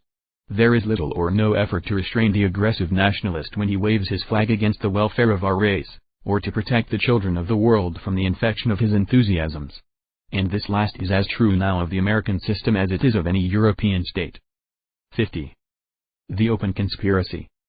In the great mass of the modern community there is little more than a favorable acquiescence in patriotic ideas and in the worship of patriotic symbols, and that is based largely on such training. These things are not necessary things for the generality of today. A change of mental direction would be possible for the majority of people now without any violent disorganization of their intimate lives or any serious social or economic readjustments for them. Mental infection in such cases could be countered by mental sanitation. A majority of people in Europe, and a still larger majority in the United States and the other American republics, could become citizens of the world without any serious hindrance to their present occupations, and with an incalculably vast increase of their present security. But there remains a net of special classes in every community, from kings to custom-house officers, far more deeply involved in patriotism because it is their trade and their source of honor, and prepared in consequence with an instinctive resistance to any reorientation of ideas towards a broader outlook. In the case of such people no mental sanitation is possible without dangerous and alarming changes in their way of living. For the majority of these patriots by métier, the open conspiracy unlocks the gates leading from a fussy paradise of eminence, respect, and privilege, and motions them towards an austere wilderness which does not present even the faintest promise of a congenial, distinguished life for them. Nearly everything in human nature will dispose them to turn away from these gates which open towards the world peace, to bang to unlock them again if they can, and to grow thickets as speedily as possible to conceal them and get them forgotten. The suggestion of being trustees in a transition will seem to most of such people only the camouflage of an ultimate degradation. From such classes of patriots by métier, it is manifest that the open conspiracy can expect only opposition. It may detach individuals from them, but only by depriving them of their essential class loyalties and characteristics. the class as a class will remain nonetheless antagonistic. About royal courts and presidential residences, in diplomatic, consular, military, and naval circles, and wherever people wear titles and uniforms and enjoy pride and precedences based on existing political institutions, there will be the completest general inability to grasp the need for the open conspiracy. These people and their womankind, their friends and connections, their servants and dependents, are fortified by time-honored traditions of social usage, of sentiment and romantic prestige. They will insist that they are reality and cosmopolis a dream. Only individuals of exceptional liveliness, rare intellectual power, and innate moral force can be expected to break away from the anti-progressive habits such class conditions impose upon them. This tangle of traditions and loyalties, of interested trades and professions, of privileged classes and official patriots, this complex of human beings embodying very easy and natural and time-honored ideas of eternal national separation and unending international and class conflict, is the main objective of the open conspiracy in its opening phase. This tangle must be the war. Tradition. 5i. Disentangled as the open conspiracy advances, and until it is largely disentangled and cleared up, that open conspiracy cannot become anything very much more than a desire and a project. This tangle of necessary patriots, as one may call them, is different in its nature, less intricate and extensive proportionally in the United States and the states of Latin America, than it is in the old European communities, but it is nonetheless virulent in its action on that account. It is only recently that military and naval services have become important factors in American social life, and the really vitalizing contact of the interested patriot and the state has hitherto centered mainly upon the custom house and the concession. Instead of a mellow and romantic loyalty to king and country, the American thinks simply of America and his flag. The American exaggeration of patriotism began as a resistance to exploitation from overseas. Even when political and fiscal freedom were won, there was a long phase of industrial and financial dependence. The American's habits of mind, in spite of his recent realization of the enormous power and relative prosperity of the United States and of the expanding possibilities of their Spanish and Portuguese-speaking neighbors, are still largely self-protective against a now imaginary European peril. For the first 3/4 of the 19th century, the people of the American continent, and particularly the people of the United States, felt the industrial and financial ascendancy of Great Britain and had a reasonable fear of European attacks upon their continent. A growing tide of immigrants of uncertain sympathy threatened their dearest habits. Flag worship was imposed primarily as a repudiation of Europe. Europe no longer looms over America with overpowering intimations. American industries no longer have any practical justification for protection. American finance would be happier without it, but the patriotic interests are so established now that they go on and will go on. No American statesman who ventures to be cosmopolitan in his utterance and outlook is likely to escape altogether from the raucous attentions of the patriotic journalist. We have said that the complex of classes in any country interested in the current method of government is sustained by traditions and impelled by its nature and conditions to protect itself against exploratory criticism. It is therefore unable to escape from the forms of competitive and militant nationalism in which it was evolved. It cannot, without grave danger of enfeeblement, change any such innate form. So that while parallel complexes of patriotic classes are found in greater or less intricacy grouped about the flags and governments of most existing states, these complexes are by their nature obliged to remain separate, nationalist, and mutually antagonistic. You cannot expect a world union of soldiers or diplomatists. Their existence and nature depend upon the idea that national separation is real and incurable, and that war, in the long run, is unavoidable. Their conceptions of loyalty involve an antagonism to all foreigners, even to foreigners of exactly the same types as themselves, and make for a continual campaign of annoyances, suspicions, and precautions, together with a general. 52. The open conspiracy. Propaganda, affecting all other classes, of the necessity of an international antagonism, that creeps persistently towards war. But while the methods of provoking war employed by the patriotic classes are traditional, modern science has made a new and enormously more powerful thing of warfare and, as the Great War showed, even the most conservative generals on both sides are unable to prevent the gigantic interventions of the mechanician and the chemist. So that a situation is brought about in which the militarist element is unable to fight without the support of the modern industrial organization and the acquiescence of the great mass of people. We are confronted therefore at the present time with the paradoxical situation that a patriotic tradition sustains in power and authority warlike classes who are quite incapable of carrying on war. The other classes to which they must go for support when the disaster of war is actually achieved are classes developed under peace conditions, which not only have no positive advantage in war, but must, as a whole, suffer great dislocation, discomfort, destruction, and distress from war. It is of primary importance, therefore, to the formerly dominant classes that these new social masses and powers should remain under the sway of the old social, sentimental, and romantic traditions, and equally important is it to the open conspiracy that they should be released. Here we bring into consideration another great complex of persons, interests, traditions, the world of education, the various religious organizations, and, beyond these, the ramifying, indeterminate world of newspapers and other periodicals, books, the drama, art, and all the instruments of presentation and suggestion that mold opinion and direct action. The sum of the operations of this complex will be either to sustain or to demolish the old nationalist militant ascendancy. Its easiest immediate course is to accept it. Educational organizations on that account are now largely a conservative force in the community. They are in most cases directly controlled by authority and bound officially as well as practically to respect current fears and prejudices. It evokes fewer difficulties for them if they limit and mold rather than release the young. The schoolmaster tends, therefore, to accept and standardize and stereotype, even in the living, progressive fields of science and philosophy. Even there he is a brake on the forward movement.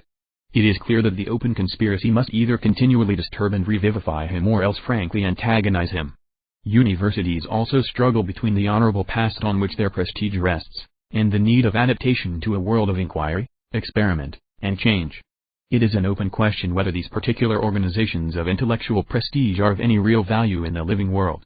A modern world planned de novo would probably produce nothing like a contemporary university. Modern research, one may argue, would be stimulated rather than injured by complete detachment from the lingering medievalism of such institutions, their entanglement with adolescent education, and their ancient and contagious conceptions of precedence and honor. Ordinary religious organizations, again, exist for self-preservation and are prone to follow rather than direct the currents of popular thought. The war. Tradition. 53.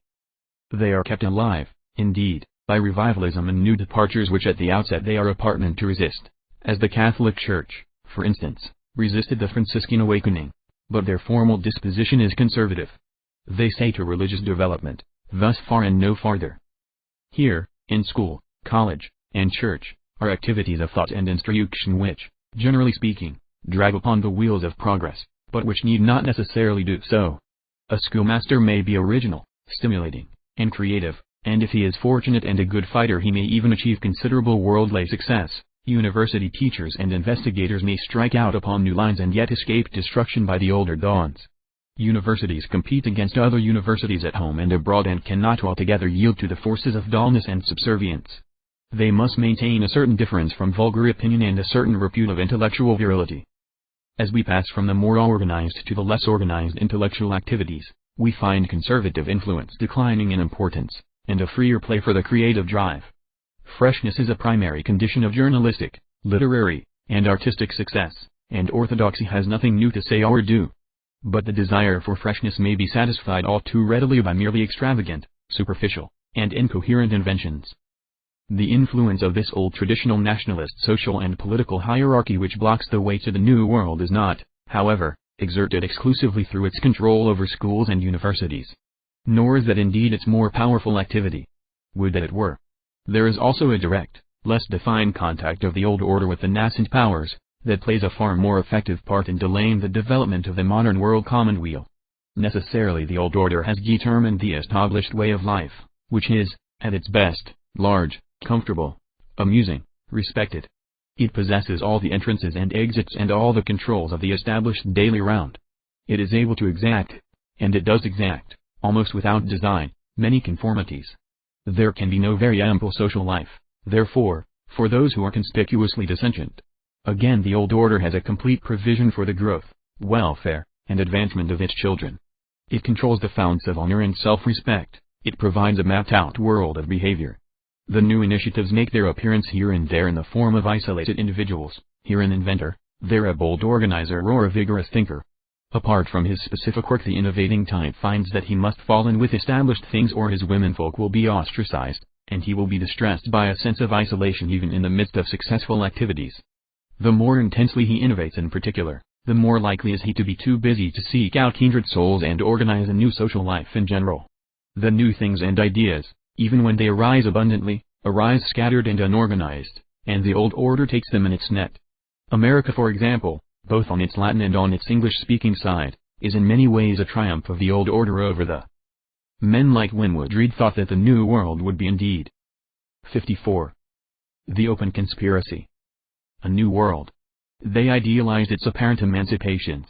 But as the more successful of the toiling farmers and traders of Republican America rose one by one to affluence, leisure, and freedom, it was far more easy for them to adopt the polished and prepared social patterns and usages of Europe than to work out a new civilization in accordance with their equalitarian professions. Yet there remains a gap in their adapted society. Henry James, that acute observer of subtle social flavors, has pointed out the peculiar headlessness of social life in America because of the absence of court functions to go on to and justify the assembling and dressing. The social life has imitated the preparation for the court without any political justification. In Europe, the assimilation of the wealthy European industrialist and financier by the old order has been parallel and naturally more logically complete. He really has found the court to go on to. His social scheme was still undecapitated until kingdoms began to change into republics after 1917. In this way, the complex of classes vitally involved in the old militant nationalist order is mightily reinforced by much larger masses of imitative and annexed and more or less assimilated rich and active people. The great industrialist has married the daughter of the marquis and has a couple of sons in the guards and a daughter who is a princess. The money of the American leads, fleeing from the social futility of its land of origin, helped bolster up a mischievous monarchy in Greece. The functional and private lives of the new men are thus at war with one another. The real interests of the great industrialist or financier lie in cosmopolitan organization and the material development of the world commonweal, but his womenfolk pin flags all over him, and his sons are prepared to sacrifice themselves and all his business creations for the sake of tried splendors and Ruritanian romance. But just so far as the great business organizer is capable and creative, so far is he likely to realize and resent the price and frustration that the old order obliges him to pay for amusement, social interest, and domestic peace and comfort. The open conspiracy threatens him with no effacement, it may even appear with an air of release. If he had women who were interested in his business affairs instead of women who had to be amused, and if he realized in time the practical, intellectual, and moral kidnapping of his sons and daughters by the old order that goes on, he might pass quite easily from acquiescence to antagonism. But in this respect he cannot act single-handed. This is a social and not an individual operation. The open conspiracy, it is clear, must include in its activities a great fight for the souls of economically functional people. It must carve out a society of its own from society. Only by the creation of a new and better social life can it resist the many advantages and attractions of the old. This constant gravitation back to traditional uses on the part of what might become new social types applies not merely to big people but to such small people as are really functional in the modern economic scheme. They have no social life adapted to their new economic relationships, and they are forced back upon the methods of behavior established for what were roughly the war with tradition. 55. Their analogues in the old order of things. The various sorts of managers and foremen in big modern concerns, for example, carry on ways of living they have taken ready-made from the stewards, tradesmen, tenantry, and upper servants of an aristocratic territorial system.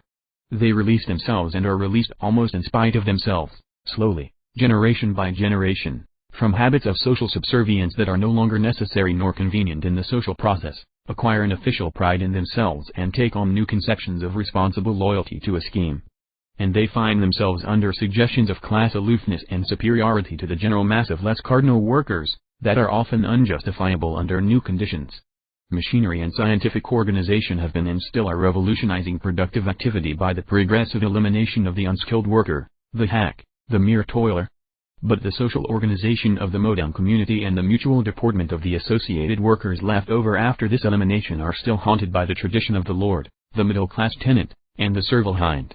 The development of self-respect and mutual respect among the mass of modern functional workers is clearly an intimate concern of the open conspiracy. A vast amount of moral force has been wasted in the past 100 years by the antagonism of labor to capital, as though this were the primary issue in human affairs. But this never was the primary issue, and it is steadily receding from its former importance.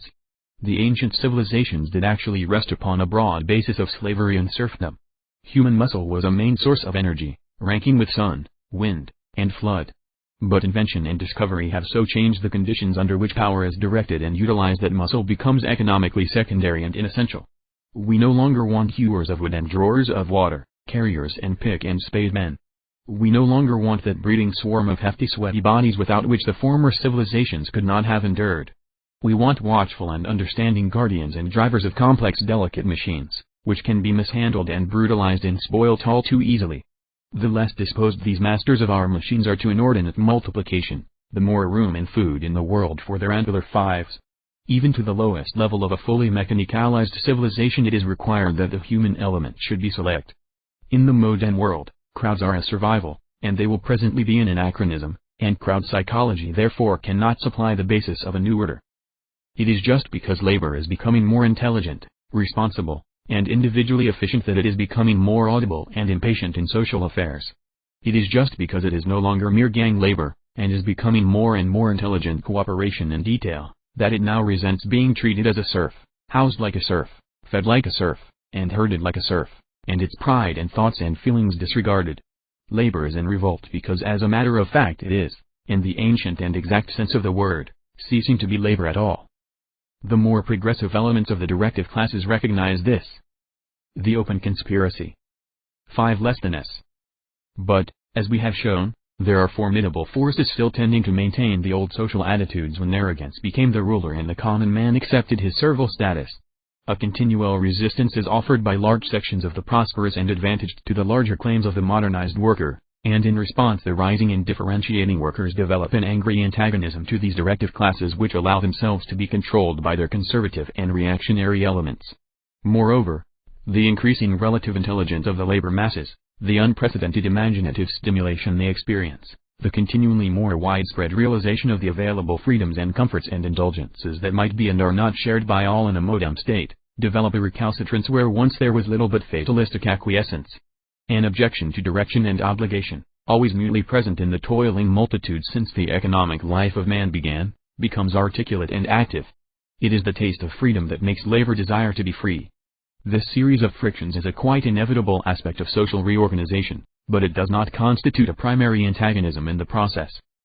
The class war was invented by the classes. It is a natural tradition of the upper strata of the old order.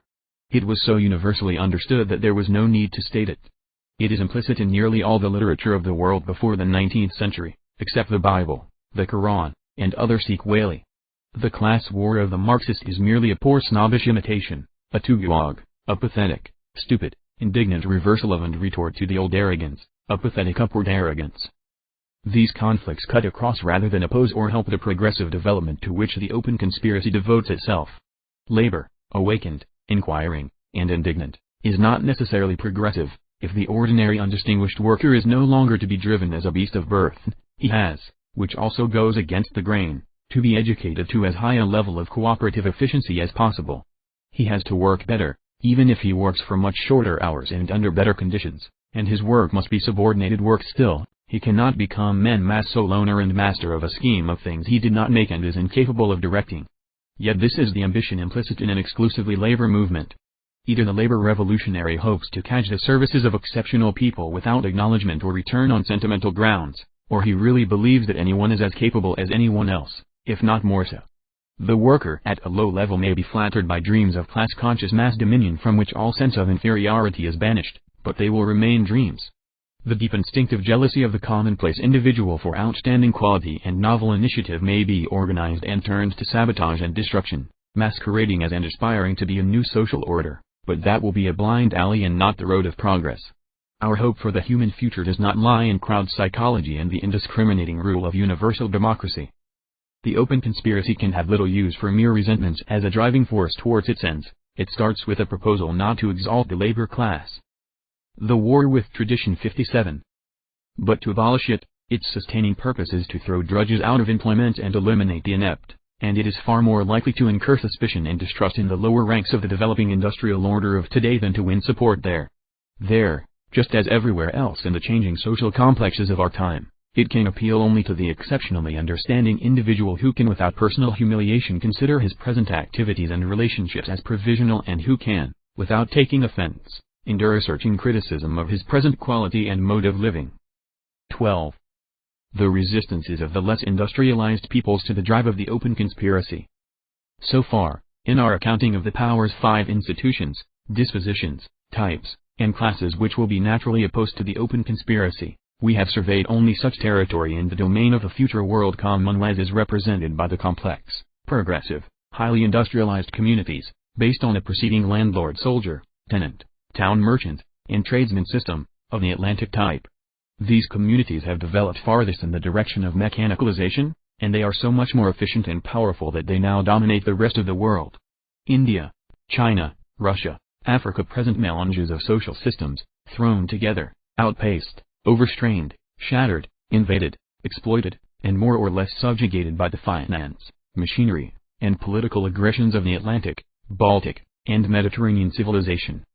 In many ways they have an air of assimilating themselves to that civilization, evolving modern types and classes, and abandoning much of their distinctive traditions. But what they take from the West is mainly the new developments, the material achievements, rather than the social and political achievements, that, empowered by modern inventions, have won their way to world predominance. They may imitate European nationalism to a certain extent. For them it becomes a convenient form of self-assertion against the pressure of a realized practical social and political inferiority, but the degree to which they will take over the social assumptions and habits of the long-established European-American hierarchy is probably very restricted. Their nationalism will remain largely indigenous. The social traditions to which they will try to make the new material forces subservient will be traditions of an Oriental life widely different from the original life of Europe. They will have their own resistances to the open conspiracy, therefore, but they will be different resistances from those we have hitherto considered. The automobile and the wireless set, the harvester and steel construction building, will come to the jungle Raja and the headhunter, the Brahmin and the Indian peasant, with a parallel and yet dissimilar message to the one they brought the British landowner or the common cattle farmers of the Argentine and the Middle West. Also they may be expected to evoke dissimilar reactions. To a number of the finer, more energetic minds of these overshadowed communities which have lagged more or less in the material advances to which this present ascendancy of Western Europe and America is due. 58. Resistances of the less industrialized peoples. 59. The open conspiracy may come with an effect of immense invitation. At one step they may go from the sinking vessel of their antiquated order, across their present conquerors, into a brotherhood of world rulers. They may turn to the problem of saving and adapting all that is rich and distinctive of their inheritance to the common ends of the race. But to the less vigorous intelligences of this outer world, the new project of the open conspiracy will seem no better than a new form of Western envelopment, and they will fight a mighty liberation as though it were a further enslavement to the European tradition. They will watch the open conspiracy for any signs of conscious superiority and racial disregard. Necessarily they will recognize it as a product of Western mentality, and they may well be tempted to regard it as an elaboration and organization of current dispositions rather than the evolution of a new phase which will make no discrimination at last between the effete traditions of either East or West. Their suspicions will be sustained and developed by the clumsy and muddle-headed political and economic aggressions of the contemporary political and business systems, such as they are, of the West, now in progress. Behind that cloud of aggression Western thought has necessarily advanced upon them.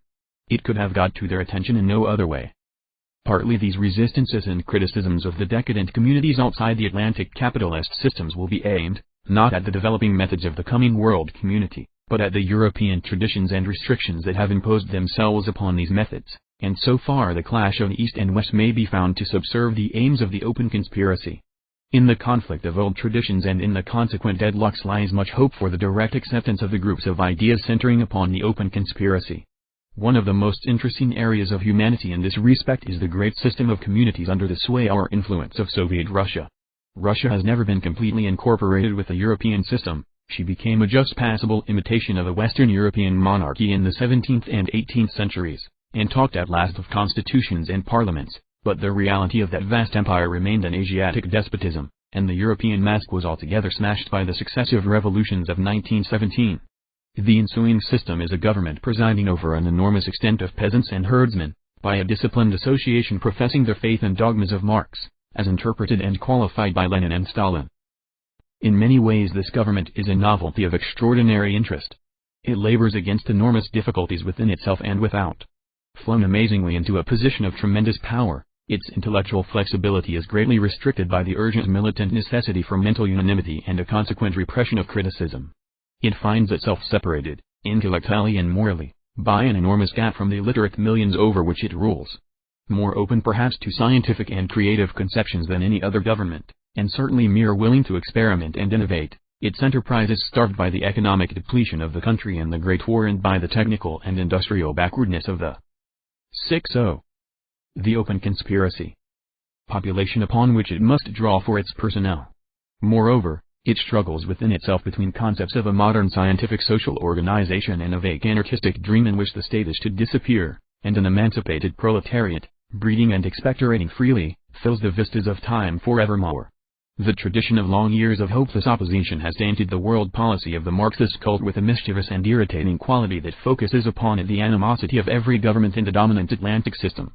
Marxism never had any but the vaguest fancies about the relation of one nation to another, and the new Russian government, for all its cosmopolitan phrases, is more and more plainly the heir to the obsessions of Tsarist imperialism, using the Communist Party, as other countries have used Christian missionaries, to maintain a propagandist government to forward its schemes. Nevertheless, the Soviet government has maintained itself for more than 12 years, and it seems far more likely to evolve than to perish. It is quite possible that it will evolve towards the conceptions of the open conspiracy, and in that case Russia may witness once again a conflict between new ideas and old believers. So far the Communist Party in Moscow has maintained a considerable propaganda of ideas in the rest of the world and especially across its western frontier. Many of these ideas are now trite and stale. The time may be not far distant when the tide of propaganda will flow in the reverse direction. It has pleased the vanity of the Communist Party to imagine itself conducting a propaganda of world revolution. Its fate may be to develop upon lines that will make its more intelligent elements easily assimilable to the open conspiracy for a world revolution.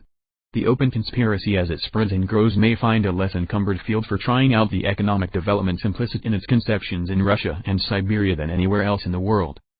However severely the guiding themes and practical methods of the present Soviet government in Russia may be criticized, the fact remains that it has cleared out of its way many of the main obstructive elements that we find still vigorous in the more highly organized communities in the West.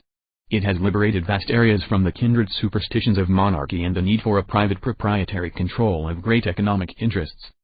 And it has presented both China and India with the exciting spectacle of a social and political system capable of throwing off many of the most characteristic features of triumphant Westernism, and yet holding its own. In the days when Japan faced up to modern necessities there were no models for imitation that were not communities of the Atlantic type pervaded by the methods of private capitalism, and in consequence the Japanese reconstituted their affairs on a distinctly European plan, adopting a parliament and bringing their monarchy, social hierarchy, and business and financial methods into a general conformity with that model. It is extremely doubtful whether any other Asiatic community will now set itself to a parallel imitation, and it will be thanks largely to the Russian Revolution that this breakaway from Europeanization has occurred. But it does not follow that such a breakaway will necessarily lead more resistances of the less industrialized peoples 6i directly to the open conspiracy. If we have to face a less highly organized system of interests and prejudices in Russia and China, we have to deal with a vastly wider ignorance and a vastly more formidable animalism. Russia is a land of tens of millions of peasants ruled over by a little band of the intelligentsia who can be counted only by tens of thousands. It is only these few score thousands who are accessible to ideas of world construction, and the only hope of bringing the Russian system into active participation in the world conspiracy is through that small minority and through its educational repercussion on the myriads below. As we go eastward from European Russia the proportion of soundly prepared intelligence to which we can appeal for understanding and participation diminishes to an even more dismaying fraction. Eliminate that fraction, and one is left face to face with inchoate barbarism incapable of social and political organization above the level of the war boss and the brigand leader. Russia itself is still by no means secure against a degenerative process in that direction, and the hope of China struggling out of it without some forcible directive interventions is a hope to which constructive liberalism clings with very little assurance. We turn back therefore from Russia, China and the communities of Central Asia to the Atlantic world. It is in that world alone that sufficient range and amplitude of thought and discussion are possible for the adequate development of the open conspiracy. In these communities it must begin, and for a long time its main activities will need to be sustained from these necessary centers of diffusion. It will develop amidst incessant mental strife, and through that strife it will remain alive. It is no small part of the practical weakness of present-day communism that it attempts to center its intellectual life and its directive activities in Moscow and so cuts itself off from the free and open discussions of the Western world. Marxism lost the world when it went to Moscow and took over the traditions of Tsarism, as Christianity lost the world when it went to Rome and took over the traditions of Tsar. Entrenched in Moscow from searching criticism, the Marxist ideology may become more and more dogmatic and unprogressive, repeating its sacred credo and issuing its disregarded orders to the proletariat of the world, and so stay ineffectively crystallized until the rising tide of the open conspiracy submerges, dissolves it afresh, and incorporates whatever it finds assimilable. India, like Japan, is cut off from the main body of Asiatic affairs. But while Japan has become a formally westernized nationality in the comedy of such nations, India remains a world in itself. In that one peninsula nearly every type of community is to be found, from the tribe of jungle savages, through a great diversity of barbaric and medieval principalities, to the child and women sweating factories and the vigorous modern commercialism of Bombay. Over it all the British imperialism prevails, a constraining and restraining influence, keeping the peace, checking epidemics, increasing their food supply by irrigation and the like, and making little or no effort to evoke responses to modern ideas. Britain in India is no propagandist of modern ferments, all those are left the other side of. 62. The open conspiracy. Suez. In India the Briton is a ruler as firm and self-assured and uncreative as the Roman. The old religious and social traditions, the complex customs, castes, taboos, and exclusions of a strangely mixed but unamalgamated community, though a little discredited by this foreign predominance, still hold men's minds. They have been, so to speak, pickled in the preservative of the British Raj. The open conspiracy has to invade the Indian complex in conflict with the prejudices of both ruler and governed. It has to hope for individual breaches in the dull Romanism of the administration, here a genuine educationist, here a creative civil servant, here an official touched by the distant stir of the living homeland, and it has to try to bring these types into a cooperative relationship with a fine native scholar here or an active-minded prince or landowner or industrialist there. As the old methods of passenger transport are superseded by flying, it will be more and more difficult to keep the stir of the living homeland out of either the consciousness of the official hierarchy or the knowledge of the recalcitrant native. Very similar to Indian conditions is the state of affairs in the foreign possessions of France, the same administrative obstacles to the open conspiracy above, and below the same resentful subordination, cut off from the mental invigoration of responsibility. Within these areas of restraint, India and its lesser, simpler parallels in North Africa, Syria and the Far East, there goes on the rapid increase of low-grade population, undersized physically and mentally, and retarding the mechanical development of civilization by its standing offer of cheap labor to the unscrupulous entrepreneur, and possible feeble insurrectionary material to the unscrupulous political adventurer. It is impossible to estimate how slowly or how rapidly the knowledge and ideas that have checked the rate of increase of all the Atlantic populations may be diffused through these less alert communities.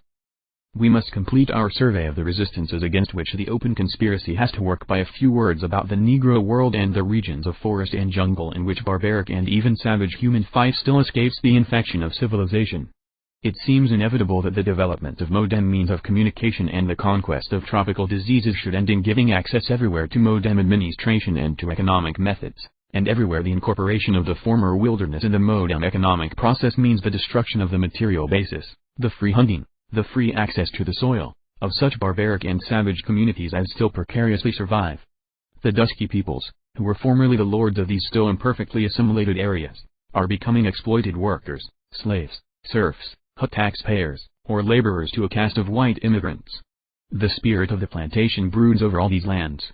The Negro in America differs only from his subjugated brother in South Africa or Kenya colony in the fact that he also, like his white master, is an immigrant. The situation in Africa and America just sits off therefore towards parallel conditions, the chief variation being in the relative proportions of the two races and the details. Resistances of the less industrialized peoples. 63. Of the methods by which black labor is made to serve white ends. In these black and white communities which are establishing themselves in all those parts of the earth where once the black was native, or in which a subtropical climate is favorable to his existence at a low level of social development, there is, and there is bound to be for many years to come, much racial tension. The steady advance of birth control may mitigate the biological factors of this tension later on, and a general amelioration of manners and conduct may efface that disposition to persecute dissimilar types, which man shares with many other gregarious animals. But meanwhile this tension increases and a vast multitude of lives is strained to tragic issues. To exaggerate the dangers and evils of miscegenation is a weakness of our time. Man interbreeds with all his varieties and yet deludes himself that there are races of outstanding purity, the Nordic, the Semitic, and so forth. These are phantoms of the imagination. The reality is more intricate, less dramatic, and grips less easily upon the mind. The phantoms grip only too well and incite to terrible suppressions. Changes in the number of half-breeds and in the proportion of white and colored are changes of a temporary nature that may become controllable and rectifiable in a few generations. But until this level of civilization is reached, until the color of a man's skin or the kinks in a woman's hair cease to have the value of shibboleths that involve educational, professional, and social extinction or survival, a black and white community is bound to be continually preoccupied by a standing feud too intimate and persuasive to permit of any long views of the world's destiny. We come to the conclusion therefore that it is from the more vigorous, varied, and less severely obsessed centers of the Atlantic civilizations in the temperate zone, with their abundant facilities for publication and discussion, their traditions of mental liberty and their immense variety of interacting free types, that the main beginnings of the open conspiracy must develop.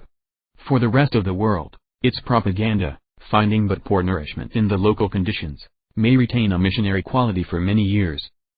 13. Resistances and antagonistic forces in our conscious and unconscious selves. We have dealt in the preceding 2 chapters with great classes and assemblages of human beings as, in the mass, likely to be more or less antagonistic to the open conspiracy, and it has been difficult in those chapters to avoid the implication that we, some sort of circle round the writer, were aloof from these obstructive and hostile multitudes, and ourselves entirely identified with the open conspiracy. But neither are these multitudes so definitely against, nor those who are with us so entirely for, the open conspiracy to establish a world community as the writer, in his desire for clearness and contrast and with an all too human disposition perhaps towards plain ego-centered combative issues, has been led to represent. There is no we, and there can be no we, in possession of the open conspiracy. The open conspiracy is in partial possession of us, and we attempt to serve it. But the open conspiracy is a natural and necessary development of contemporary thought arising here, there, and everywhere. There are doubts and sympathies that weigh on the side of the open conspiracy in nearly everyone, and not one of us but retains many impulses, habits, and ideas in conflict with our general devotion, checking and limiting our service.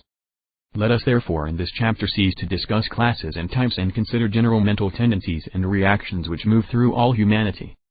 In our opening chapters we pointed out that religion is not universally distributed throughout human society. And if no one does it seem to have complete possession. It seizes upon some of us and exalts us for 1 hour now and then, for a day now and then. It may leave its afterglow upon our conduct for some time, it may establish restraints and habitual dispositions, sometimes it dominates us with but brief intermissions through long spells, and then we can be saints and martyrs. In all our religious phases there appears a desire to hold the phase, to subdue the rest of our life to the standards and exigencies of that phase. Our quickened intelligence sets itself to a general analysis of our conduct and to the problem of establishing controls over our unilluminated intervals. And when the religious elements in the mind set themselves to such self-analysis, and attempt to order and unify the whole being upon this basis of the service and advancement of the race, they discover first a great series of indifferent moods, wherein the resistance to thought and word for 64. Resistances and antagonistic forces 65. The open conspiracy is merely passive and in the nature of inertia. There is a whole class of states of mind which may be brought together under the head of everydayism.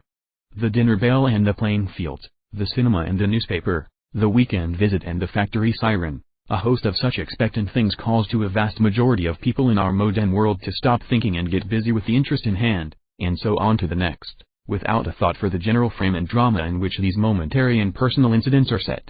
We are driven along these marked and established routes and turned this way or that by the accidents of upbringing, of rivalries and loves, of chance encounters and vivid experiences, and it is rarely for many of us, and never for some, that the phases of broad reflection and self-questioning arise.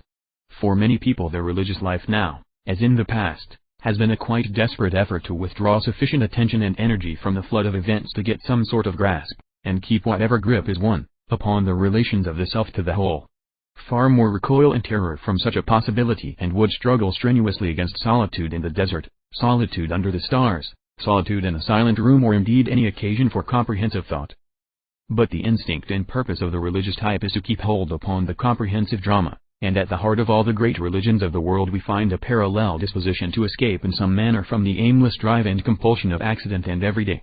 Escape is attempted either by withdrawal from the presence of crowding circumstance into a mystical contemplation and austere retirement, or, what is more difficult and desperate and reasonable, by imposing the mighty standards of enduring issues upon the whole mass of transitory problems which constitute the actual business of life. We have already noted how the modern mind turns from retreat as a recognizable method of religion, and faces squarely up to the second alternative. The tumult of life has to be met and conquered. Aim must prevail over the aimless. Remaining in normal life we must yet keep our wills and thoughts aloof from normal life and fixed upon creative processes. However busied we may be, however challenged, We must yet save something of our best mental activity for self-examination and keep ourselves alert against the endless treacheries within that would trip us back into everydayism and disconnected responses to the stimuli of life. Religions in the past, though they have been apparent to give a preference to the renunciation of things mundane, have sought by a considerable variety of expedients to preserve the faith of those whom chance or duty still kept in normal contact with the world. It would provide material for an interesting study to inquire how its organizations to do this have worked in the past and how far they may be imitated and paralleled in the progressive life of the future. All the wide-reaching religions which came into existence in the 5 centuries before and the 5 centuries after Christ have made great use of periodic meetings for mutual reassurance, of sacred books, creeds, fundamental heart searchings, of confession, prayer, sacraments, seasons of withdrawal, meditation, fasting, and prayer. To these methods 3. 66. The open conspiracy. Mark a phase in the world's development, or are they still to be considered available? This points to a very difficult angle of psychological problems. The writer in his earlier draft of this book wrote that the modern religious individual leads, spiritually speaking, a life of extreme wasteful and dangerous isolation. He still feels that is true, but he realizes that the invention of corrective devices is not within his range. He cannot picture a secular mass nor congregations singing hymns about the open conspiracy. Perhaps the modern soul in trouble will resort to the psychoanalysts instead of the confessional J, in which case we need to pray for better psychoanalysts. Can the modern mind work in societies? May the daily paper be slowly usurping the functions of morning prayer, a daily mental reminder of large things, with more vividness and, at present, lower standards? One of the most distressful facts of the spread of education in the 19th century was the unscrupulous exploitation of the new reading public by a group of trash dealers who grew rich and mighty in the process. Is the popular publisher and newspaper proprietor always to remain a trash dealer? Or are we to see, in the future, publications taking at times some or all of the influence of revivalist movements, and particular newspapers rising to the task of sustaining a common faith in a gathering section of the public? The modern temple in which we shall go to meditate may be a museum. The modern religious house and its religious life may be a research organization. The open conspirator must see to it that the museums show their meaning plain. There may be not only literature presently, but even plays, shows, and music, to subserve new ideas instead of trading upon tradition. It is plain that to read and be moved by great ideas and to form good resolutions with no subsequent reminders and moral stock-taking is not enough to keep people in the way of the open conspiracy. The relapse to everydayism is too easy. The contemporary open conspirator may forget, and he has nothing to remind him. He may relapse, and he will hear no reproach to warn him of his relapse. Nowhere has he recorded a vow. Every day has endless ways of justifying the return of the believer to skeptical casualness. It is easy to persuade oneself that one is taking life or oneself too seriously. The mind is very self-protective. It has a disposition to abandon too great or too far-reaching an effort and return to things indisputably within its scope. We have an instinctive preference for thinking things are all right. We economize anxiety. We defend the delusions that we can work with, even though we half realize they are no more than delusions. We resent the warning voice, the critical question that robs our activities of assurance. Our everyday moods are not only the antagonists of our religious moods, but they resent all outward appeals to our religious moods, and they welcome every help against religious appeals. We pass very readily from the merely defensive to the defensive-aggressive, and from refusing to hear the word that might stir our consciences to a vigorous effort to suppress its utterance. Churches, religious organizations, try to keep the revivifying phase and resistances. Antagonistic forces. 67. Usage where it may strike upon the waning or slumbering faith of the convert, but modern religion as yet has no such organized reminders. They cannot be improvised. Crude attempts to supply the needed corrective of conduct may do less good than harm. Each one of us for himself must do what he can to keep his higher resolve in mind and protect himself from the snare of his own moods of fatigue or inadvertency. But these passive and active defenses of current things which operate in and through ourselves, and find such ready sympathy and assistance in the world about us, these massive resistance systems, are only the beginning of our tale of the forces antagonistic to the open conspiracy that lurk in our complexities. Men are creatures with other faults quite beyond and outside our common disposition to be stupid, indolent, habitual, and defensive. Not only have we active creative impulses, but also acutely destructive ones. Man is a jealous animal. In youth and adolescence egotism is extravagant. It is natural for it to be extravagant, then, and there is no help for it. A great number of us at that stage would rather not see a beautiful or a wonderful thing come into existence than have it come into existence disregarding us. Something of that jealous malice, that self-assertive ruthlessness, remains in all of us throughout life. At his worst man can be an exceedingly combative, malignant, mischievous and cruel animal. None of us are altogether above the possibility of such phases.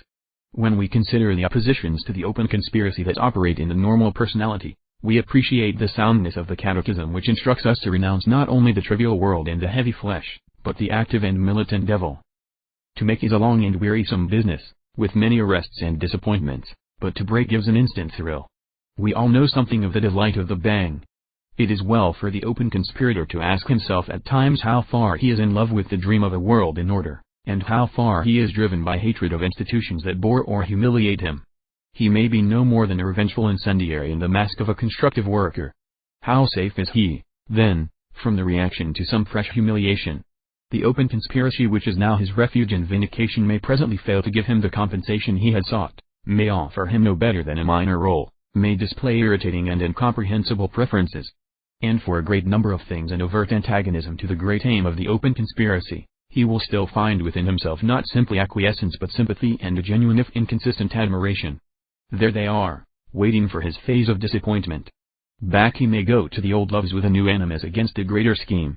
He may be glad to be quit of prigs and humbugs, and back among the good fellowship of nothing in particular. Man has pranced a soldier in reality and fancy for so many generations that few of us can altogether release our imaginations from the brilliant pretensions of flags, empire, patriotism, and aggression. Businessmen, especially in America, seem to feel a sort of glory in calling even the underselling and over-advertising of rival enterprises fighting. Pill vendors and 368. The open conspiracy. Public departments can have their wars, their heroisms, their desperate mischiefs, and so get that Napoleonic feeling.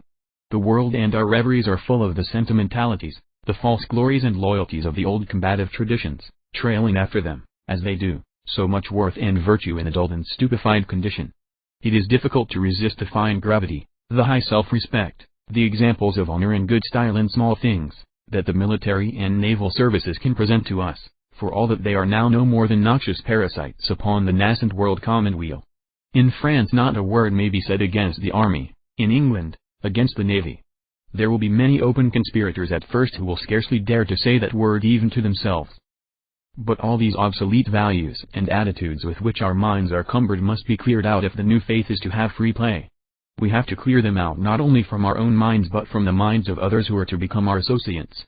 The finer and more picturesque these obsolescent loyalties, obsolescent standards of honor, obsolescent religious associations, may seem to us, the more thoroughly must we seek to release our minds and the minds of those about us from them and cut off all thoughts of a return. We cannot compromise with these vestiges of the ancient order and be faithful servants of the new. Whatever we retain of them will come back to life and grow again. It is no good to operate for cancer unless the whole growth is removed. Leave a crown about and presently you will find it being worn by someone resolved to be a king.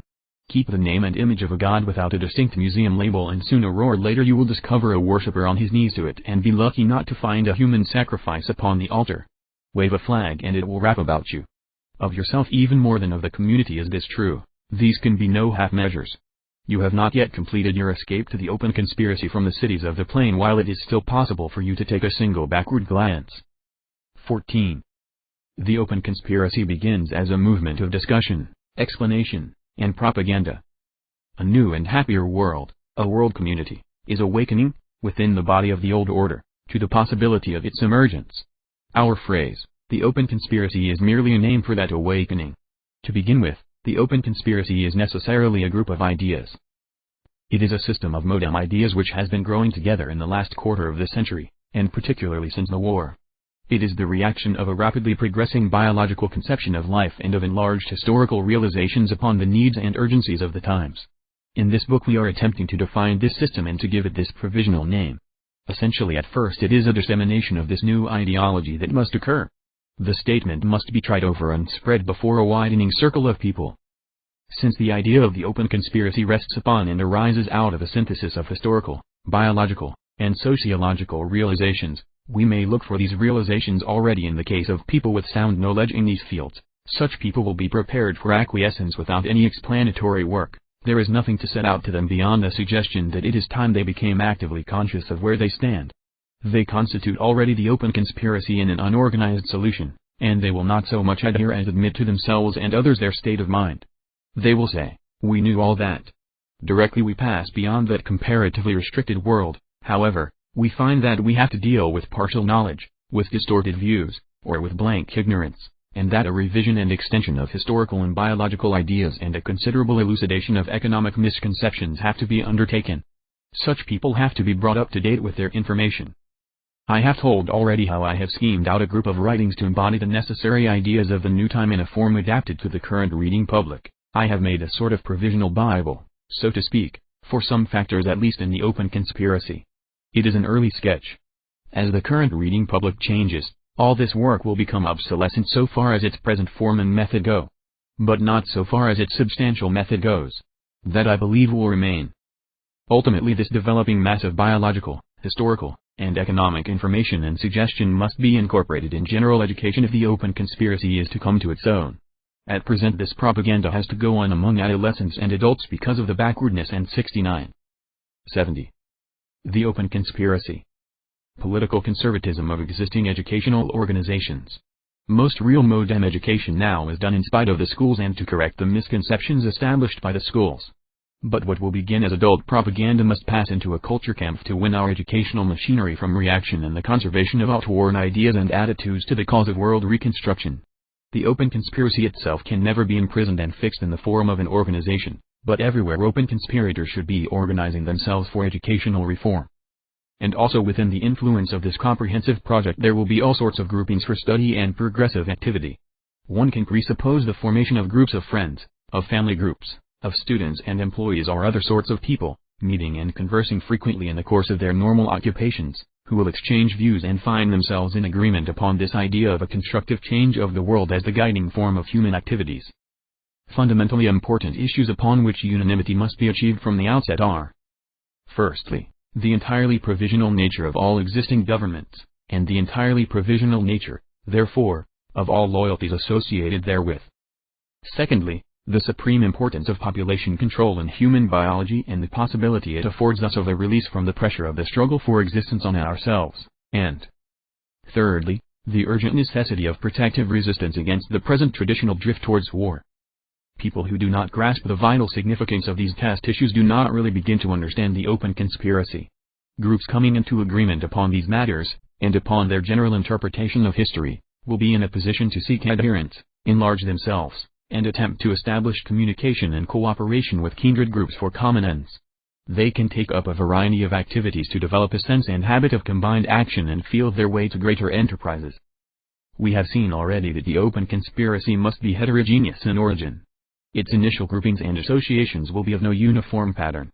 They will be of a very different size, average age, social experience, and influence. Their particular activities will be determined by these things. Their diverse qualities and influences will express themselves by diverse attempts at organization, each effective in its own sphere. A group or movement of students may find itself capable of little more than self-education and personal propaganda. A handful of middle-class people in a small town may find its small resources fully engaged at first in such things as, for example, seeing that desirable literature is available for sale or in the local public library, protecting books and news vendors from suppression, or influencing local teachers. Most parents of school children can press for the teaching of universal history and sound biology and protest against the inculcation of aggressive patriotism. There is much scope for the single. The open conspiracy as a movement of discussion. 71. Individual in this direction. On the other hand, a group of ampler experience and resources may undertake the printing, publication, and distribution of literature, and exercise considerable influence upon public opinion in turning education in the right direction. The League of Nations movement, the birth control movement, and most radical and socialist societies, are fields into which open conspirators may go to find adherents more than half prepared for their wider outlook. The open conspiracy is a fuller and ampler movement into which these incomplete activities must necessarily merge as its idea takes possession of men's imaginations. From the outset, the open conspiracy will set its face against militarism. There is a plain present need for the organization now, before a war comes again, of an open and explicit refusal to serve in any war, or at most to serve in war, directly or indirectly, only after the issue has been fully and fairly submitted to arbitration. The time for a conscientious objection to war service is manifestly before and not after the onset of war. People who have by their silence acquiesced in a belligerent foreign policy right up to the onset of war, have little to complain of if they are then compelled to serve. And a refusal to participate with one's country in warfare is a preposterously incomplete gesture unless it is rounded off by the deliberate advocacy of a world pax, a world economic control, and a restrained population, such as the idea of the open conspiracy embodies.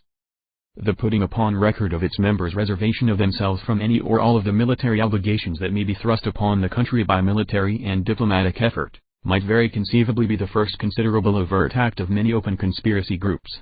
It would supply the practical incentive to bring many of them together in the first place. It would necessitate the creation of regional or national ad hoc committees for the establishment of a collective legal and political defensive for this dissent from current militant nationalism. It would bring the open conspiracy very early out of the province of discussion into the field of practical conflict. It would from the outset invest it with a very necessary quality of present applicability.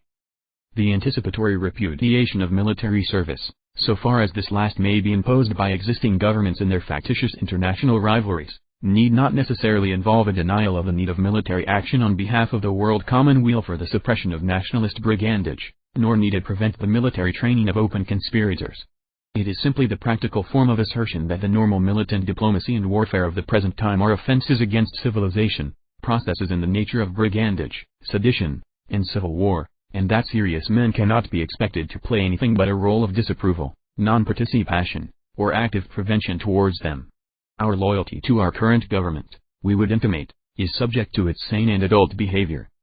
These educational and propagandist groups drawing together into an organized resistance to militarism and to the excessive control of individuals by the makeshift governments of today, constitute at most only the earliest and more elementary grade of the open conspiracy, and we will presently 72. The open conspiracy. Go on to consider the more specialized and constructive forms its effort must evoke. Before doing so, however, we may say a little more about the structure and method of these possible initiatory groupings. Since they are bound to be different and miscellaneous in form, size, quality, and ability, any early attempts to organize them into common general action or even into regular common gatherings are to be deprecated. There should be many types of groups. Collective action had better for a time, perhaps for a long time, be undertaken not through the merging of groups but through the formation of ad hoc associations for definitely specialized ends, all making for the New World civilization. Open conspirators will come into these associations to make a contribution very much as people come into limited liability companies, that is to say with a subscription and not with their whole capital. A comprehensive organization attempting from the first to cover all activities would necessarily rest upon and promote one prevalent pattern of activity and hamper or estrange the more original and interesting forms. It would develop a premature orthodoxy, it would cease almost at once to be creative, and it would begin to form a crust of tradition. It would become ankylosed. With the dreadful examples of Christianity and communism before us, we must insist that the idea of the open conspiracy ever becoming a single organization must be dismissed from the mind. It is a movement, yes, a system of purposes, but its end is a free and living, if unified, world. At the utmost 7 broad principles may be stated as defining the open conspiracy and holding it together. And it is possible even of these, 1, the 7th, may be, if not too restrictive, at least unnecessary. To the writer it seems unavoidable because it is so intimately associated with that continual dying out of tradition upon which our hopes for an unencumbered and expanding human future rest. 1. The complete assertion, practical as well as theoretical, of the provisional nature of existing governments and of our acquiescence in them. 2. The resolve to minimize by all available means the conflicts of these governments, their militant use of individuals and property, and their interferences with the establishment of a world economic system.